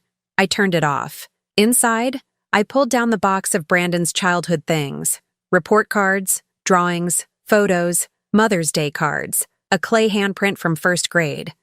I sorted through it. Kept anything before age 12. Everything after went in a black trash bag. I carried it to the curb. Trash pickup was tomorrow. I went back inside, sat at my kitchen table, opened my laptop. 87. 32 stared back at me. I opened a new tab. Elder Financial Abuse Lawyers, Austin, Texas. The candle had burned down to a stub, lavender almost gone. But I remembered my mother's words on the glass. To light your darkest days. These were dark days. But I wasn't disappearing. I scrolled through my contacts. Found a name I hadn't called in years. Sophia Chen. My student from 2001. The one who struggled with reading until I stayed after school with her 3 days a week. The one who gave me a card at graduation. You changed my life. If you ever need anything, call me. She'd gone to law school. I'd gone to her graduation. Cheered when her name was called. Now she practiced family law. I dialed. This is Sophia Chen. Sophia, this is Helen Kowalski, your English teacher. Mrs. K. Her voice lit up. Oh my God, how are you? I looked at the printout. At the empty space where my piano used to sit. At the trash bag on my curb. I need help. And just like that, I stopped being alone. Sophia Chen met me at a coffee shop near her office. Navy suit, shorter hair, same warm smile. Tell me everything, I told her. The dinner, the wet wipes, the plans, the 87, 32s, Patricia, all of it. Sophia's face went hard. Professional. Do you have documentation? I gave her the printout. She read every line. Felony theft, elder financial abuse, possibly fraud. She looked up. Do you want your son arrested? The question hit like a blow. Brandon in handcuffs. Brandon in jail. I want my money back. That might not be possible without prosecution. This was systematic. She paused. I'll work pro bono. You gave me 3 months when I was 16. I owe you. I cried. Right there. Until she handed me napkins and ordered tea I didn't drink. First, we secure your accounts. Then we confront him. I'll be with you. I should do it alone. Mrs. K, he's still my son. Even after everything. I need to ask him why. She made me promise to record it, to keep it public, to leave if unsafe. I promised. That afternoon, I texted Brandon. We need to talk. Your house. 6 o'clock. He responded immediately. Mom, yes, please. I can explain everything. I arrived at 5:55. My hands were steady on the steering wheel. I'd spent the last 3 hours at the bank with Sophia, closing accounts, opening new ones, changing passwords. Everything Brandon had touched was now beyond his reach. Ronnie answered the door. She was wearing yoga pants and a crop top, her phone in one hand. She looked surprised to see me. Helen. Brandon didn't mention, where is he? Office. But listen, we need to talk about... I walked past her, down the hall. Brandon's office door was open. He was at his desk, head in his hands. He looked up when I entered. His eyes were red. Mom. He stood. Mom, I'm so sorry. I was going to tell you. How much did you steal? He flinched. It wasn't stealing. It was a loan. I was going to pay you back. $137,000. 47 transfers. 6 months. My voice was steady, cold. How much of that was a loan? I can explain why you forged my login information. Explain why you drained my retirement account. Explain why your wife told Patricia I was getting dementia so she'd keep quiet. Brandon's face went pale. What? Ronnie showed Patricia texts about me leaving the stove on, getting lost, forgetting things. None of it was true. He looked past me to where Ronnie stood in the doorway. Ronnie, what is she talking about? Ronnie's expression didn't change. She raised her phone. The red recording light was on. You're recording this? I asked. For my protection. You're making wild accusations. I need documentation in case you try to sue us for slander. Slander is spoken. Libel is written. And neither applies to true statements. I turned back to Brandon. I found the architectural plans. For my house. The demolition is scheduled for March. Brandon opened his mouth, closed it, opened it again. We were going to talk to you. Presented as an option. A better house. Modern. Accessible for when you're older. I'm 62. Mom, you have to understand. We're drowning. The business is failing. We have debt, credit cards, the mortgage. He stopped. You thought you'd sell my house without asking. Use the money to save yourselves. Where was I supposed to live? With us. We were going to build an apartment above the garage. Small, but nice. You'd be close to Marcus? An apartment. I laughed. It sounded like breaking glass. Like a guest. In a house built on the bones of my home. It's not like that. Then what is it like, Brandon? Explain it to me. Make me understand how my only child could steal my entire future and call it love. His face crumpled. You don't understand the pressure. Ronnie's career. Marcus's school. The expectations. Everyone watching. Everyone judging. I made mistakes. I borrowed money from the wrong people. I thought I could fix it. I thought if we just had a little more time, so you stole from your mother. It wasn't stealing. You're my family. What's yours is mine. That's how families work. You raised me to share, to help each other. I needed help. You needed help, so you took everything without asking. Because you would have said no. His voice rose, sharp. You would have lectured me about responsibility, made me feel like a failure. Again, the word hung between us. Every time I didn't live up to your expectations. Ronnie, my business, my life. Nothing was ever good enough. I supported you. You controlled, used money to control me. Every gift came with strings. And now you're the victim? You made me dependent. You taught me that love equals money. I felt slapped. That's not true. Isn't it? You sold your piano for Ronnie's camera. Did we ask? No. You did it to feel needed. And now you're angry that we actually needed you. Ronnie stepped forward, phone still recording. Brandon's right.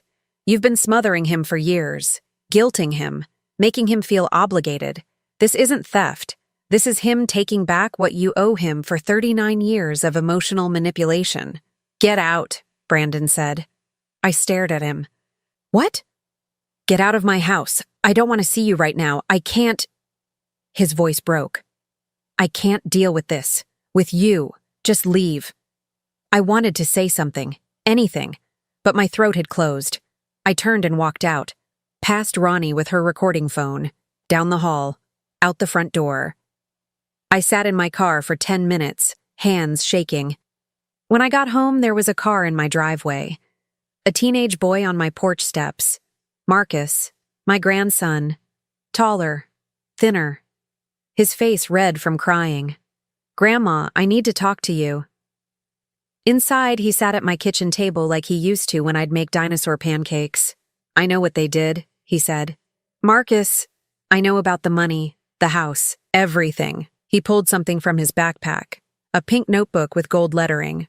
Ronnie's. Where did you get that? She leaves it in the kitchen. I've been reading it for months. Grandma, it's all in here. I started reading. September 8th. Brandon finally agreed. House demo in March. We'll get at least $600K for the lot. Maybe more. Should cover credit cards and leave enough for remodel. September 15th. Need to handle Helen problem. She'll never agree to sell voluntarily. Brandon thinks we can convince her, but he's weak. Need backup plan. September 22nd. Patricia is perfect. Lonely. Broke. Give her gift card and sob story about Helen's memory issues. She'll keep quiet. Already sent Brandon fake texts to show her as proof. October 1st. Helen's birthday coming up. Good opportunity to establish narrative. Make her look old, confused. Need to build case for incompetency if she fights the sale. October 20th. Birthday dinner was perfect. Helen looked so pathetic in front of her church friends. Brandon chickened out on the competency talk, but we have time. She won't fight us. She never does. November 3rd. Account almost empty. $87 left. Brandon feels guilty, but I told him it's investment in our future. When the old lady dies, everything becomes easier. House, money, life. Marcus is starting to ask questions. Need to shut that down. I stopped reading. The words blurred together. When the old lady dies. There's more, Marcus said quietly. Pages about the lawyer they talked to, about how to prove you're not capable of handling your finances, about getting power of attorney, about... His voice cracked. Grandma, they're going to put you in a home. They have brochures. They've toured places. I closed the notebook. My hands were numb. Why are you showing me this? Because it's wrong. He was crying now. Real tears streaming down his 14-year-old face. Because you don't deserve this. Because I'm scared of what they're becoming and I don't know how to stop it. Does your father know you took this? No. He doesn't pay attention to me anymore. It's all about money and plans and Mom's stupid career. I'm just in the way. I pulled him into a hug. He was almost as tall as me now. He sobbed into my shoulder like he used to when he was small and had nightmares. I'm going to fix this, I whispered. I promise. How? I didn't answer. I didn't know yet. After Marcus left, I made him promise to go home, to act normal, to not let them know he'd been here. I sat at my kitchen table with Ronnie's notebook, read every page, every calculated word, every casual mention of my death like it was an item on a shopping list. My phone buzzed. Text from Ronnie. You should know Brandon is filing for a restraining order. Your harassment today was unacceptable. We have it all on video. If you contact us again, we'll press charges for elder harassment. Stay away from our family. Elder harassment. She'd made that up. There was no such thing. But it sounded official. Threatening. I didn't respond. Instead, I went to my bathroom and opened the medicine cabinet. Behind the ibuprofen and Band-Aids was a small trash can. I dumped it on the floor. Tissues, cotton balls, dental floss. And at the bottom, crumpled pieces of paper covered in handwriting. Brandon's handwriting. The same letters over and over. My signature. Helen Kowalski. Helen M. Kowalski. H. M. Kowalski. Practice sheets. He'd been practicing forging my signature. I spread them out on the bathroom floor. 12 pieces of paper. 12 attempts to become me. To take my name and make it his. I took photos of everything with my phone. The practice sheets. Every page of Ronnie's notebook. I texted them all to Sophia. Her response came immediately. This changes everything. We can stop them. But Mrs. K, this is going to get ugly. Are you ready? I looked at my reflection in the bathroom mirror. At the 62-year-old woman who'd been called old and pathetic and inconvenient. Who'd been reduced to a problem to solve, an obstacle to remove. I picked up my phone and typed, I'm ready. Then I called Sophia back. I want to press charges, all of them. Theft, fraud, elder abuse, everything. It's your son, she said gently. I know, but he stopped being my son the moment he practiced writing my name so he could erase me. There was a long pause. Then, I'll draft the papers tonight. We'll file tomorrow. After we hung up, I sat in the dark for a long time. The lavender candle had finally burned out. The stub was cold, empty, but my mother's words were still there, etched in the glass. To light your darkest days. These were the darkest days, but they weren't the last days. I wasn't dead yet, and I wasn't disappearing. Not without a fight. Sophia filed the paperwork on Thursday morning. By Thursday afternoon, a sheriff's deputy was at Brandon's door serving him with a cease and desist order. No contact with me, no access to any accounts bearing my name, no discussion of property sale without my written consent. I wasn't there. Sophia advised me to stay away. But Marcus texted me a photo. Brandon at the door, paper in hand, face white as chalk. Mom's freaking out, Marcus wrote. She keeps saying this will ruin them. I stared at that text for a long time. Then I typed back, I'm sorry you have to see this. Don't be. They deserve it. 14 years old and already understanding betrayal. I'd failed him too. Failed to protect him from learning too young that parents can be monsters. Friday morning, Sophia called. The diary worked. The DA is interested in prosecution. But Mrs. K, there's something you should know. Ronnie posted about it. Posted? On her social media. She's painting you as an unhinged mother trying to destroy her son's life. She's getting a lot of support from people who don't know the full story. I felt sick. What do? We tell your story. The real one. She paused. There's a reporter at the Austin Chronicle who covers elder abuse cases. She's good. Fair. I can put you in touch. I don't want to be in the news. Then we let Ronnie control the narrative. Let her paint you as the villain. Let people believe her version. Another pause. Or we fight back. I thought about my mother, about her lavender candles and her quiet strength, about how she'd raised me to be kind but never to be a doormat. Set up the meeting. The reporter's name was Maria Santos. She met me at the same coffee shop where I'd met Sophia. She had a kind face and a digital recorder she asked permission to use. Mrs. Kowalski, thank you for talking to me. I know this is difficult. I told her everything. She didn't interrupt. She just listened and took notes and occasionally asked gentle questions about dates and amounts. When I finished, she turned off the recorder. I'm going to write this story, but I want you to know, once it's out there, you can't take it back. Your son will read it. Your grandson. Everyone in this city. Will you use their names? I don't have to. The details are specific enough.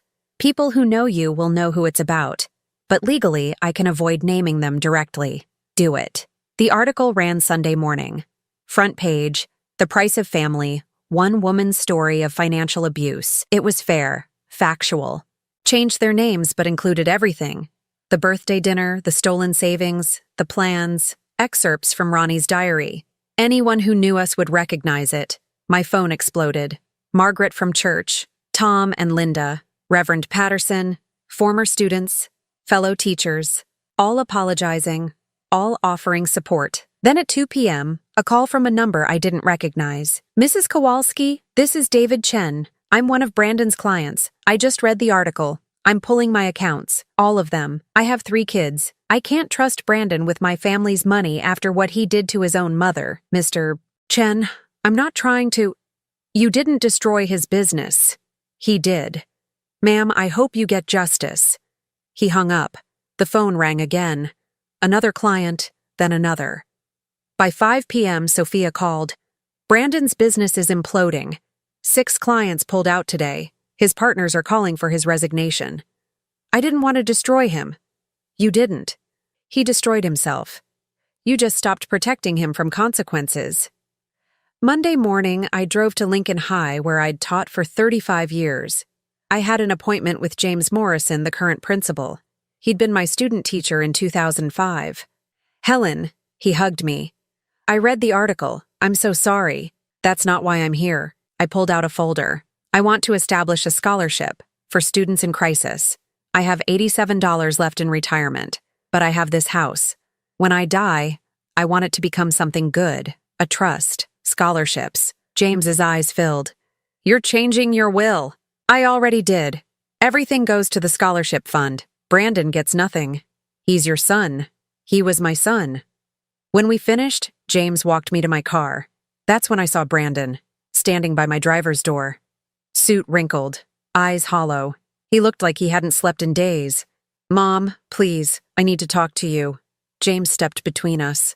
There's a restraining order. I'm here to beg. Brandon's voice broke. My business is gone. Partners voted me out. Accounts frozen. Ronnie left. Took Marcus. I have nothing. I looked at him. Really looked. Saw the man who'd stolen my future standing in a school parking lot begging for help. Saw my son and a stranger occupying the same body. Where were you going to put me? I asked quietly. What? When you demolished my house, when you built your dream home, where was I going to live? I told you, the apartment. There was no apartment in those plans. I looked at every page. Master suite, media room, guest suite, no apartment, no space for me. So where was I going to go, Brandon? He opened his mouth, closed it, opened it again. We were still working on that part. You were going to put me in a home. Ronnie had brochures. Marcus told me. Brandon's face crumpled. She said it would be temporary. Just until we got on our feet. Just until I died. That's what she wrote in her diary. When the old lady dies, everything becomes easier. I didn't know she wrote that, but you knew the plan. You knew you were stealing from me. You knew you were going to take my house. You knew all of it, and you did it anyway. I was desperate. You don't understand the pressure. I understand perfectly. You chose money over your mother. You chose Ronnie over me. You chose yourself over everyone. And now you're surprised that there are consequences. Mom, please. I'll pay you back. Every cent. I'll get a job. How? You stole $137,000. Even if you got a job tomorrow, you'd be paying me back for the rest of your life. And that's if I didn't press charges. His face went white. You're pressing charges? I pulled a folder from my purse. The papers Sophia had prepared. Criminal complaint for elder financial abuse, fraud, theft, all of it. Sign this, I said. What is it? Confession, acknowledgement of debt, agreement to repay. If you sign this, I won't press criminal charges. You'll have a civil judgment against you, but not a criminal record. His hands shook as he took the papers. And if I don't sign? Then I file the criminal complaint. You'll be arrested, prosecuted, probably convicted. You'll go to prison. You do that? Send your own son to prison? You stole my entire retirement. Planned to take my house, practiced forging my signature. Yes, I'd do that. He stared at the papers, at me, at James standing a few feet away, witnessing everything. If I sign this, you'll leave me alone? I'll leave you alone regardless. But if you sign, you'll have a chance to rebuild, get a job, pay me back slowly, stay out of jail, be there for Marcus when he needs you. Which he will, after what you and Ronnie have put him through. Brandon's jaw tightened. This is blackmail. No, this is justice. You have a choice. Sign or don't. But you don't get to steal from me and walk away clean. He pulled a pen from his pocket, signed each page without reading them. When he finished, he shoved the papers at me. Are you happy now? Is this what you wanted? To destroy me? I wanted you to be my son. I wanted you to love me more than you loved money. My voice broke. I wanted to matter. You always mattered. No, I was useful. There's a difference. I took the papers. Goodbye, Brandon. Mom! I got in my car. He stood there as I drove away. In my rearview mirror, I saw him collapse against a car, head in his hands. Saw James approach him, say something. Saw Brandon shake his head and walk toward his own car. I drove home and gave the signed papers to Sophia. This is airtight. He admitted everything. The DA will love this. I don't want the DA to see it. File it as civil case, judgment only, no criminal charges. But he's been punished enough. Business gone. Wife left. I don't need to take his freedom too. Sophia studied me. You still love him. I love who he used to be. I don't know who he is now, but I know who I am. And I'm not someone who sends her child to prison. That night, I lit a new candle. Vanilla. Something different. Something that smelled like possibility instead of memory. Text from Marcus. Dad came to get his stuff. He was crying. Really crying. I typed back, "Is he okay?" I don't know. Mom won't talk to him. She says he ruined everything. But Grandma, she's the one who wrote that stuff in her diary. Why is she mad at him? Sometimes people show you who they are when things fall apart. Your dad made terrible choices, but at least he's facing consequences. Your mom is running away. Can I come stay with you this weekend? Always. I looked at the vanilla candle. Watched the flame, thought about Brandon signing those papers. I wasn't happy. Happiness felt like another life, but I wasn't destroyed either. I was still here, still standing, still fighting. The candle burned steady and I made a list. Set up scholarship trust, change locks, list Marcus as emergency contact. Thank everyone who called plant lavender in the garden, come spring. Number 5 made me cry, because spring felt possible. Because I could imagine a future where I grew something beautiful instead of just surviving. My phone rang. Unknown number. Mrs. Kowalski? Officer Sarah Mitchell. I'm calling about a harassment complaint filed by Veronica Kowalski. She claims you've been threatening her family. We need you at the station tomorrow morning to give a statement. After she hung up, I sat very still. Ronnie was fighting back. I called Sophia. Don't worry. We have documentation. The diary, Marcus's testimony, bank records. She has nothing but lies. What if the lies work? They won't. Mrs. K, you have an army ready to testify. Students, friends, bank employees, me. We've got you. That night, I slept through till morning. When I woke, there was frost on the windows. November turning into December. I made coffee and checked my phone. Margaret, prayer circle tonight. You're not alone. Sophia, police interview at 10 a.m. I'll be there. Marcus, Grandma, Mom's telling everyone you attacked her, but I have her diary. I have proof. I'll tell the truth. I sat with my coffee, feeling something shift inside me, something hard and cold finally cracking. I wasn't just surviving anymore. I was winning. The police station smelled like burnt coffee and disinfectant. Sophia sat beside me, briefcase open, documents organized. Officer Mitchell sat across from us, recorder on the table. Mrs. Kowalski, Mrs. Veronica Kowalski claims you've been harassing her family, threatening her. She's provided screenshots of messages. I've had no contact with Ronnie since the confrontation at Brandon's house, I said, which I recorded. Sophia slid a phone across. Time-stamped.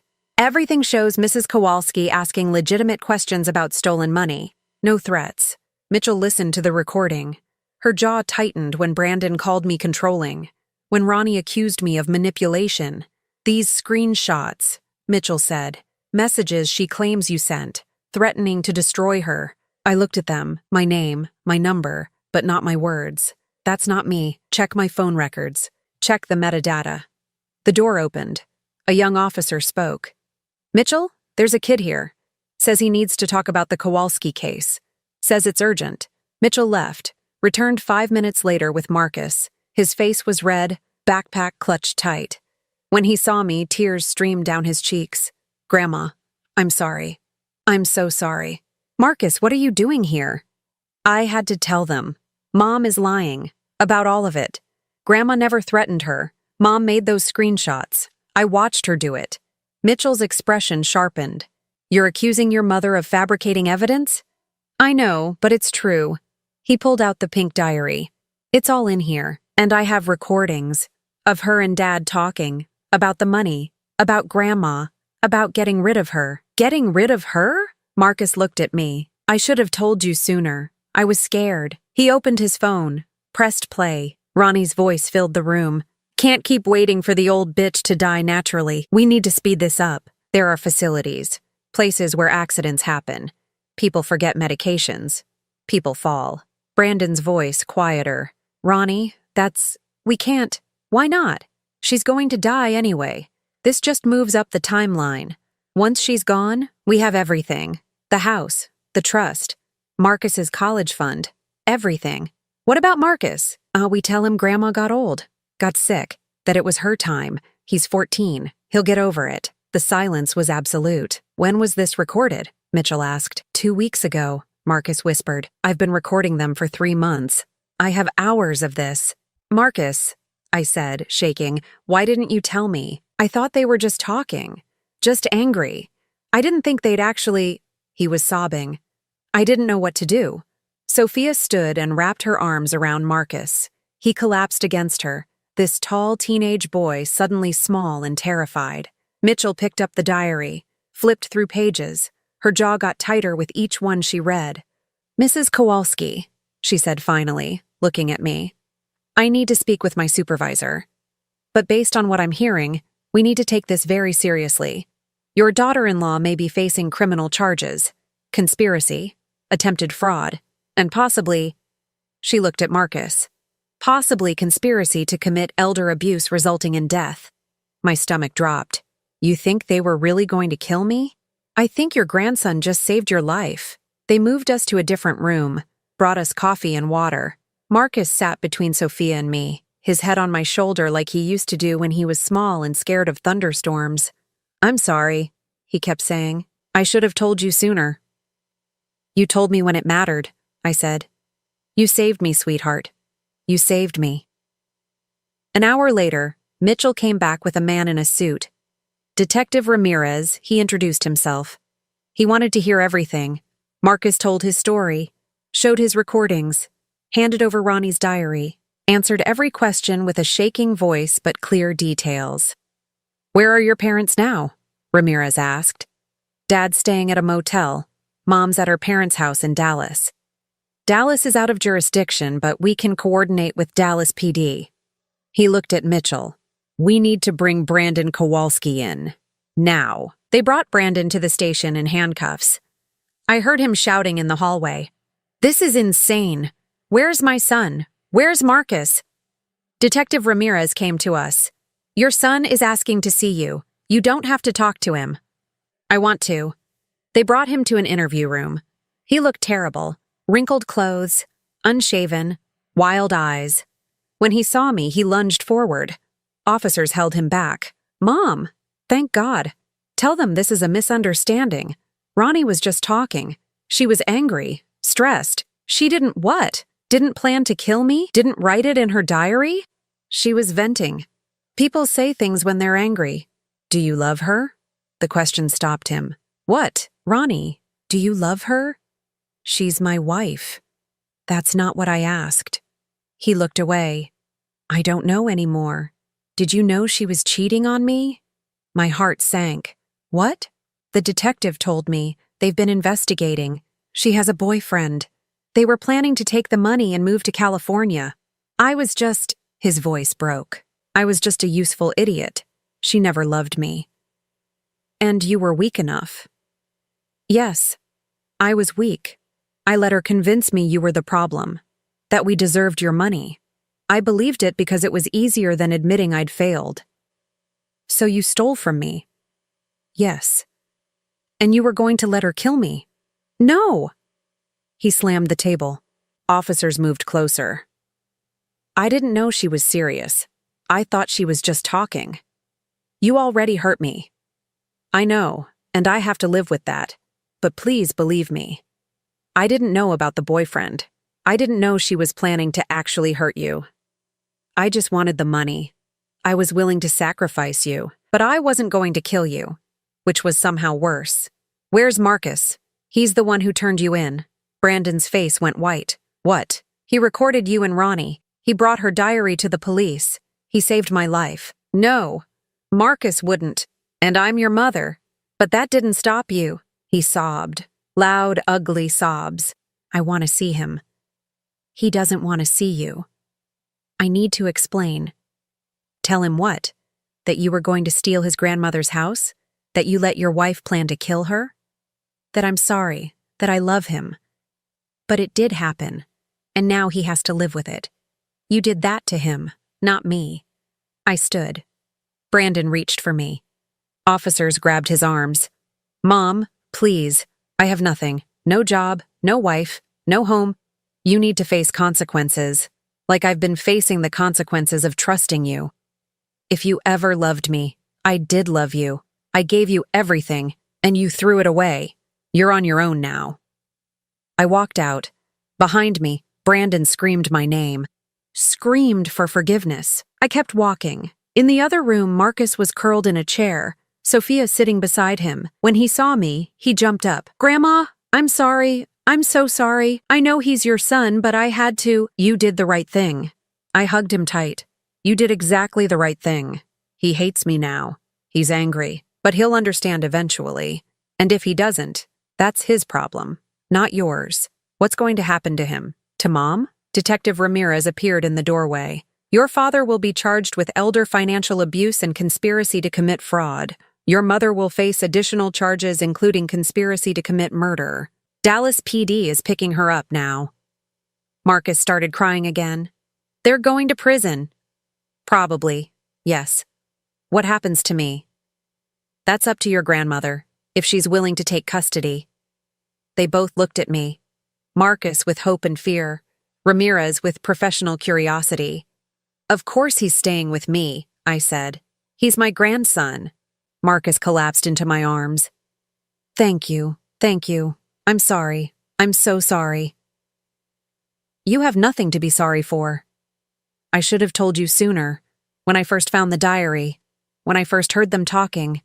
I could have stopped this before. Before what? Before they stole from me? That already happened. Before they hurt me? That already happened too. You stopped them from doing worse. That's all that matters. Ramirez cleared his throat. Mrs. Kowalski, we'll need Marcus to stay in town for the trial. But given the circumstances, I don't see any reason he can't stay with you. We'll need to set up some formal custody arrangements, but for now? For now, he comes home with me. That night, I made Marcus spaghetti with meatballs. We ate in silence, both exhausted. After dinner, he helped clean up, like he used to do when he was small. Grandma, do you think Dad really didn't know about Mom's boyfriend? About her planning to hurt you? I think he didn't want to know. There's a difference. That's really messed up. Yes, it is. Are you going to forgive him? I don't know. Maybe someday, but not today. You're doing more than surviving. You're winning. I looked at this brave boy who'd lost everything. We're winning, I corrected. Together. I set up the guest room for Marcus. Fresh sheets, clean towels.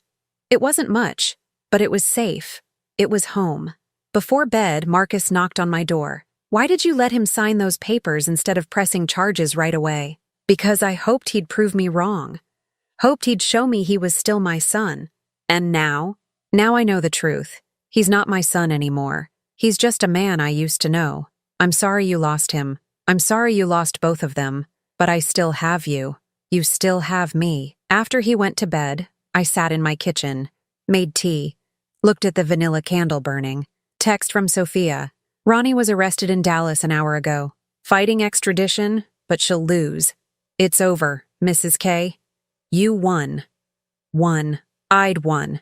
But it didn't feel like victory. It felt like survival. Like standing in ruins trying to figure out what to build next. I finished my tea, blew out the candle, went to bed. Tomorrow I'd deal with lawyers and custody and trials. Tomorrow, I'd figure out how to raise a traumatized teenager while processing my own trauma. Tomorrow, I'd be strong. But tonight, I was just a woman who'd lost her son and gained a second chance. Tonight, that was enough. 2 years later. I stood in the auditorium of Lincoln High School watching a girl named Sophia Martinez accept the first Remembering Mother scholarship. She was 17, undocumented, working 2 jobs to help her family. Her essay about her grandmother had made me cry. $5,000 toward college. Because of my house. Because of my mother's piano that I'd sold. Because of the money I'd managed to save after everything. James Morrison stood beside me, beaming. 3 more recipients this year, Helen. You're changing lives. My mother would have liked that. In the front row, Marcus sat with his girlfriend Emma. He was almost 17 now, taller than me, stronger. He'd survived his parents' trial, survived the media attention, survived the questions from classmates about why his mother tried to kill his grandmother. Ronnie got 15 years. Conspiracy to commit murder, elder abuse, fraud. The boyfriend had testified against her, trying to save himself. It hadn't worked. He got 10 years. Brandon got 3 years, reduced to 18 months for cooperation. He was out now, working at a hardware store on the east side, living in my basement. We didn't talk much. After the ceremony, Marcus hugged me. Grandma, that was beautiful. Mom would be proud. It took me a second to realize he meant my mother, not Ronnie. He never called Ronnie Mom anymore, just my mother or Veronica when he had to reference her at all. Are you ready for tomorrow? I asked. Tomorrow was his graduation, top 10% of his class, full scholarship to UT Austin. He was going to study social work, wanted to help kids from broken homes, ready as I'll ever be. He looked past me. Is he coming? I don't know. I didn't ask him. Do you want him there? I thought about that. About Brandon. About the man who lived in my basement and paid $400 a month rent and kept his head down and never, ever looked me in the eye anymore. I don't know what I want, I said honestly. That night, I made dinner for Marcus and Emma. Lasagna, garlic bread, salad. Emma helped me set the table, chattering about graduation parties and college plans. She was a sweet girl, kind. Her parents had been killed in a car accident when she was 12. She understood loss. Brandon came up from the basement at exactly 6 p.m., like always. He ate in silence, cleaned his plate, thanked me quietly, and went back downstairs, like always. Marcus watched him go. Grandma, do you think he'll ever be normal again? I don't think he was ever normal. I just didn't see it. After dinner, Emma went home. Marcus helped me clean up. I got a letter today, he said, from Veronica. I stopped washing dishes. What did it say? That she's sorry, that she was sick, that she wants me to visit her. Are you going to? No. He dried a plate carefully. She's not sick. She's just mean, and I don't owe her forgiveness. You don't. Do you think that makes me a bad person? I turned to look at him, this boy who'd saved my life, who'd chosen truth over family loyalty, who'd grown up too fast and too hard. I think it makes you honest, and that's better than being good. He smiled. A real smile. I love you, Grandma. I love you too, sweetheart. The next morning I woke up early, made coffee, sat in my kitchen watching the sun rise through the window. The house was quiet, peaceful, safe. 2 years ago I'd had $87 $30 and a broken heart. Now I had a grandson, a scholarship fund, a small candle business that actually made money, and a basement tenant who used to be my son. It wasn't the life I'd imagined, but it was mine. Brandon appeared in the doorway. He looked older, grayer. He worked construction now, not finance. His hands were calloused. His face was weathered. Coffee? I asked. Please. I poured him a cup. He sat at the table, careful not to take my usual seat. We'd developed rituals, boundaries. He lived in my house, but we weren't family. Not really. Marcus graduates today, he said. I know. Can I come? It's a public ceremony. You don't need my permission. Helen. He stopped himself. He'd stopped calling me Mom a year ago. I'd asked him to. The word felt wrong in his mouth now. Tainted. I want to be there for him. Then be there. But don't expect him to be happy about it. I know. He sipped his coffee. I got my last paycheck yesterday. I'll have your full payment ready by next Friday. 137,213. He'd been paying me back for 2 years. $400 rent plus $200 restitution every month. At this rate, he'd be done in 37 years. He'd be 76. You don't have to pay me back all at once. Yes, I do. He looked at me finally. Really looked. It's the only thing I can do. The only way I can... He stopped. Atone? I don't think I can atone, but I can try. After he left for work, I got dressed. Blue dress, pearl earrings, the same ones I'd worn to Marcus's elementary school graduation, back when Brandon was still my son. Back when I still believed family meant something permanent. The graduation was at 3 p.m. I arrived early, found a good seat, saved a spot for Emma's aunt and uncle. The auditorium filled slowly. Parents with cameras, siblings with balloons, teachers with proud smiles. Brandon slipped in just before it started, sat in the back, alone. I pretended not to see him. When they called Marcus's name, I stood up and cheered, screamed his name like I used to scream for Brandon at his football games, watched Marcus cross that stage, accept his diploma, smile at the crowd. He found me in the crowd, waved, mouthed, "I love you." I cried, happy tears this time, because he'd made it, because he'd survived, because he was going to be okay. After the ceremony, we took photos. Marcus and me, Marcus and Emma, Marcus and his friends. James Morrison joined us, put his arm around my shoulders. You did good, Helen. He's a great kid. He did it himself, with your help. Brandon appeared at the edge of our group, hovering, uncertain. Marcus saw him. For a moment, I thought he'd turn away, pretend Brandon wasn't there. But he didn't. He walked over, stood in front of his father. Congratulations, Brandon said quietly. I'm proud of you. Thanks. Marcus's voice was flat, empty. Emma's family is taking us out for dinner. You're not invited.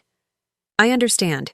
I don't know if I'll ever forgive you for what you did to Grandma, for what you let Veronica do. I know. But you're still my father, and I don't want to hate you forever, so I'm going to try. Try to forgive you. Someday. Maybe. Brandon's eyes filled with tears. That's more than I deserve. Yeah, it is. Marcus walked away. Brandon stood there watching him go. Then he looked at me. Thank you, he said, for taking care of him, for being what I couldn't be. I didn't do it for you. I know, but thank you anyway. He left. I watched him walk out of the auditorium alone. Part of me wanted to feel something. Sadness, pity, something, but I felt nothing. Just a blank space where my son used to be. That evening, after dinner with Emma's family, Marcus and I came home to find the basement door open. Brandon had left something on the kitchen table. A candle, hand-poured, lavender scent. The glass had words etched into it. For lighting new paths. There was a note. I can never undo what I did, but I can try to be better. Thank you for letting me try. B. Marcus picked up the candle. He made this? Looks like it. It's actually pretty good. Yeah. Are you going to keep it? I thought about that. About symbols and forgiveness and whether people could really change. I don't know yet. We went out to the garden. The lavender I'd planted 2 years ago had grown tall and full. Purple blooms everywhere. The smell was overwhelming, beautiful. Marcus helped me light candles, not Brandon's, the ones I made. Remembering Mother brand. 20% of profits went to senior centers around Austin. The rest paid bills and Marcus's expenses and slowly rebuilt what I'd lost. We sat in the garden chairs I'd bought last summer, watched the candles flicker in the evening breeze. Grandma? Marcus said, Are you happy? I don't know. I don't think I know what happy means anymore. That's sad. Maybe. But I'm here. I'm safe. You're safe. We have enough. That's more than I had 2 years ago. Do you think about him? About who he used to be? Sometimes.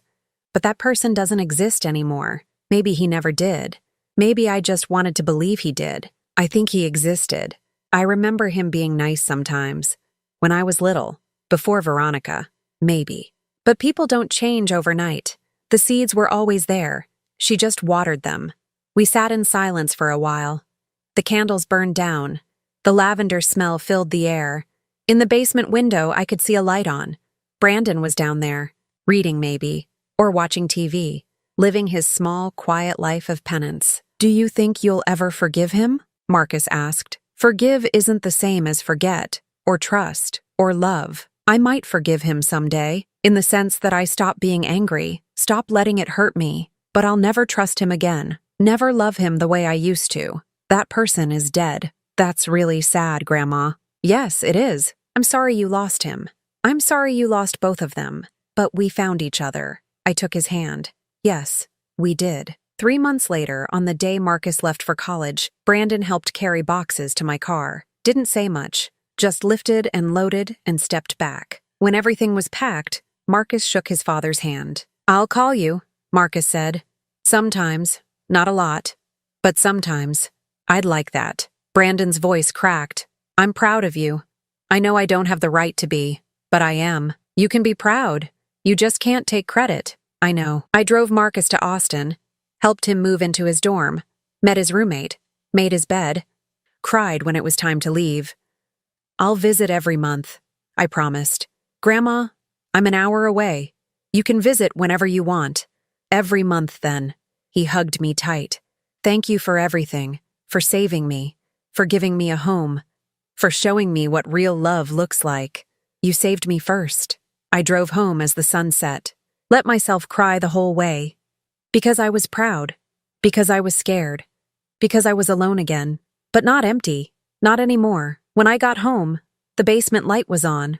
I could hear music playing softly. Brandon was still there, would be there for years, decades maybe, paying back what he'd stolen, living in the shadow of who he used to be. I went inside, made tea, lit a candle, not lavender this time, the one Brandon had made, the one that said, "For lighting new paths." I stared at it for a long time, then I lit it, not because I'd forgiven him, not because we were family again, but because paths go both ways. He was trying to find his, I was trying to find mine, and maybe, in 37 years when he made his final payment, we'd both be different people. Or maybe we wouldn't. Either way, I'd survive. I always did.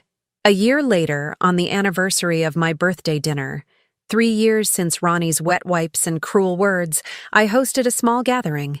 Margaret from church, Tom and Linda, Reverend Patterson, Sophia, Marcus home from college, Emma, some former students. We ate in my dining room, the room where it had all begun. But this time there was laughter, there was warmth, there was family that I'd chosen, not family that I'd been born into.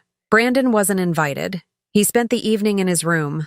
I heard him moving around down there, wondered if he was listening to us laugh, wondered if it hurt him, wondered if I cared that it hurt. I didn't. After everyone left, I sat in my kitchen with Marcus. He'd grow taller, stronger. His face had lost its boyish softness. He looked like a man now. "That was nice," he said. "Real family." "Yes." "Do you think he hurt us?" "Probably." "Do you feel bad?" "No." "Should I?" "I don't know." He's still down there, still trying. He's trying because he has to, because it's the only option he has left, not because he's actually sorry. You don't think he's sorry? I think he's sorry he got caught. Sorry he lost everything.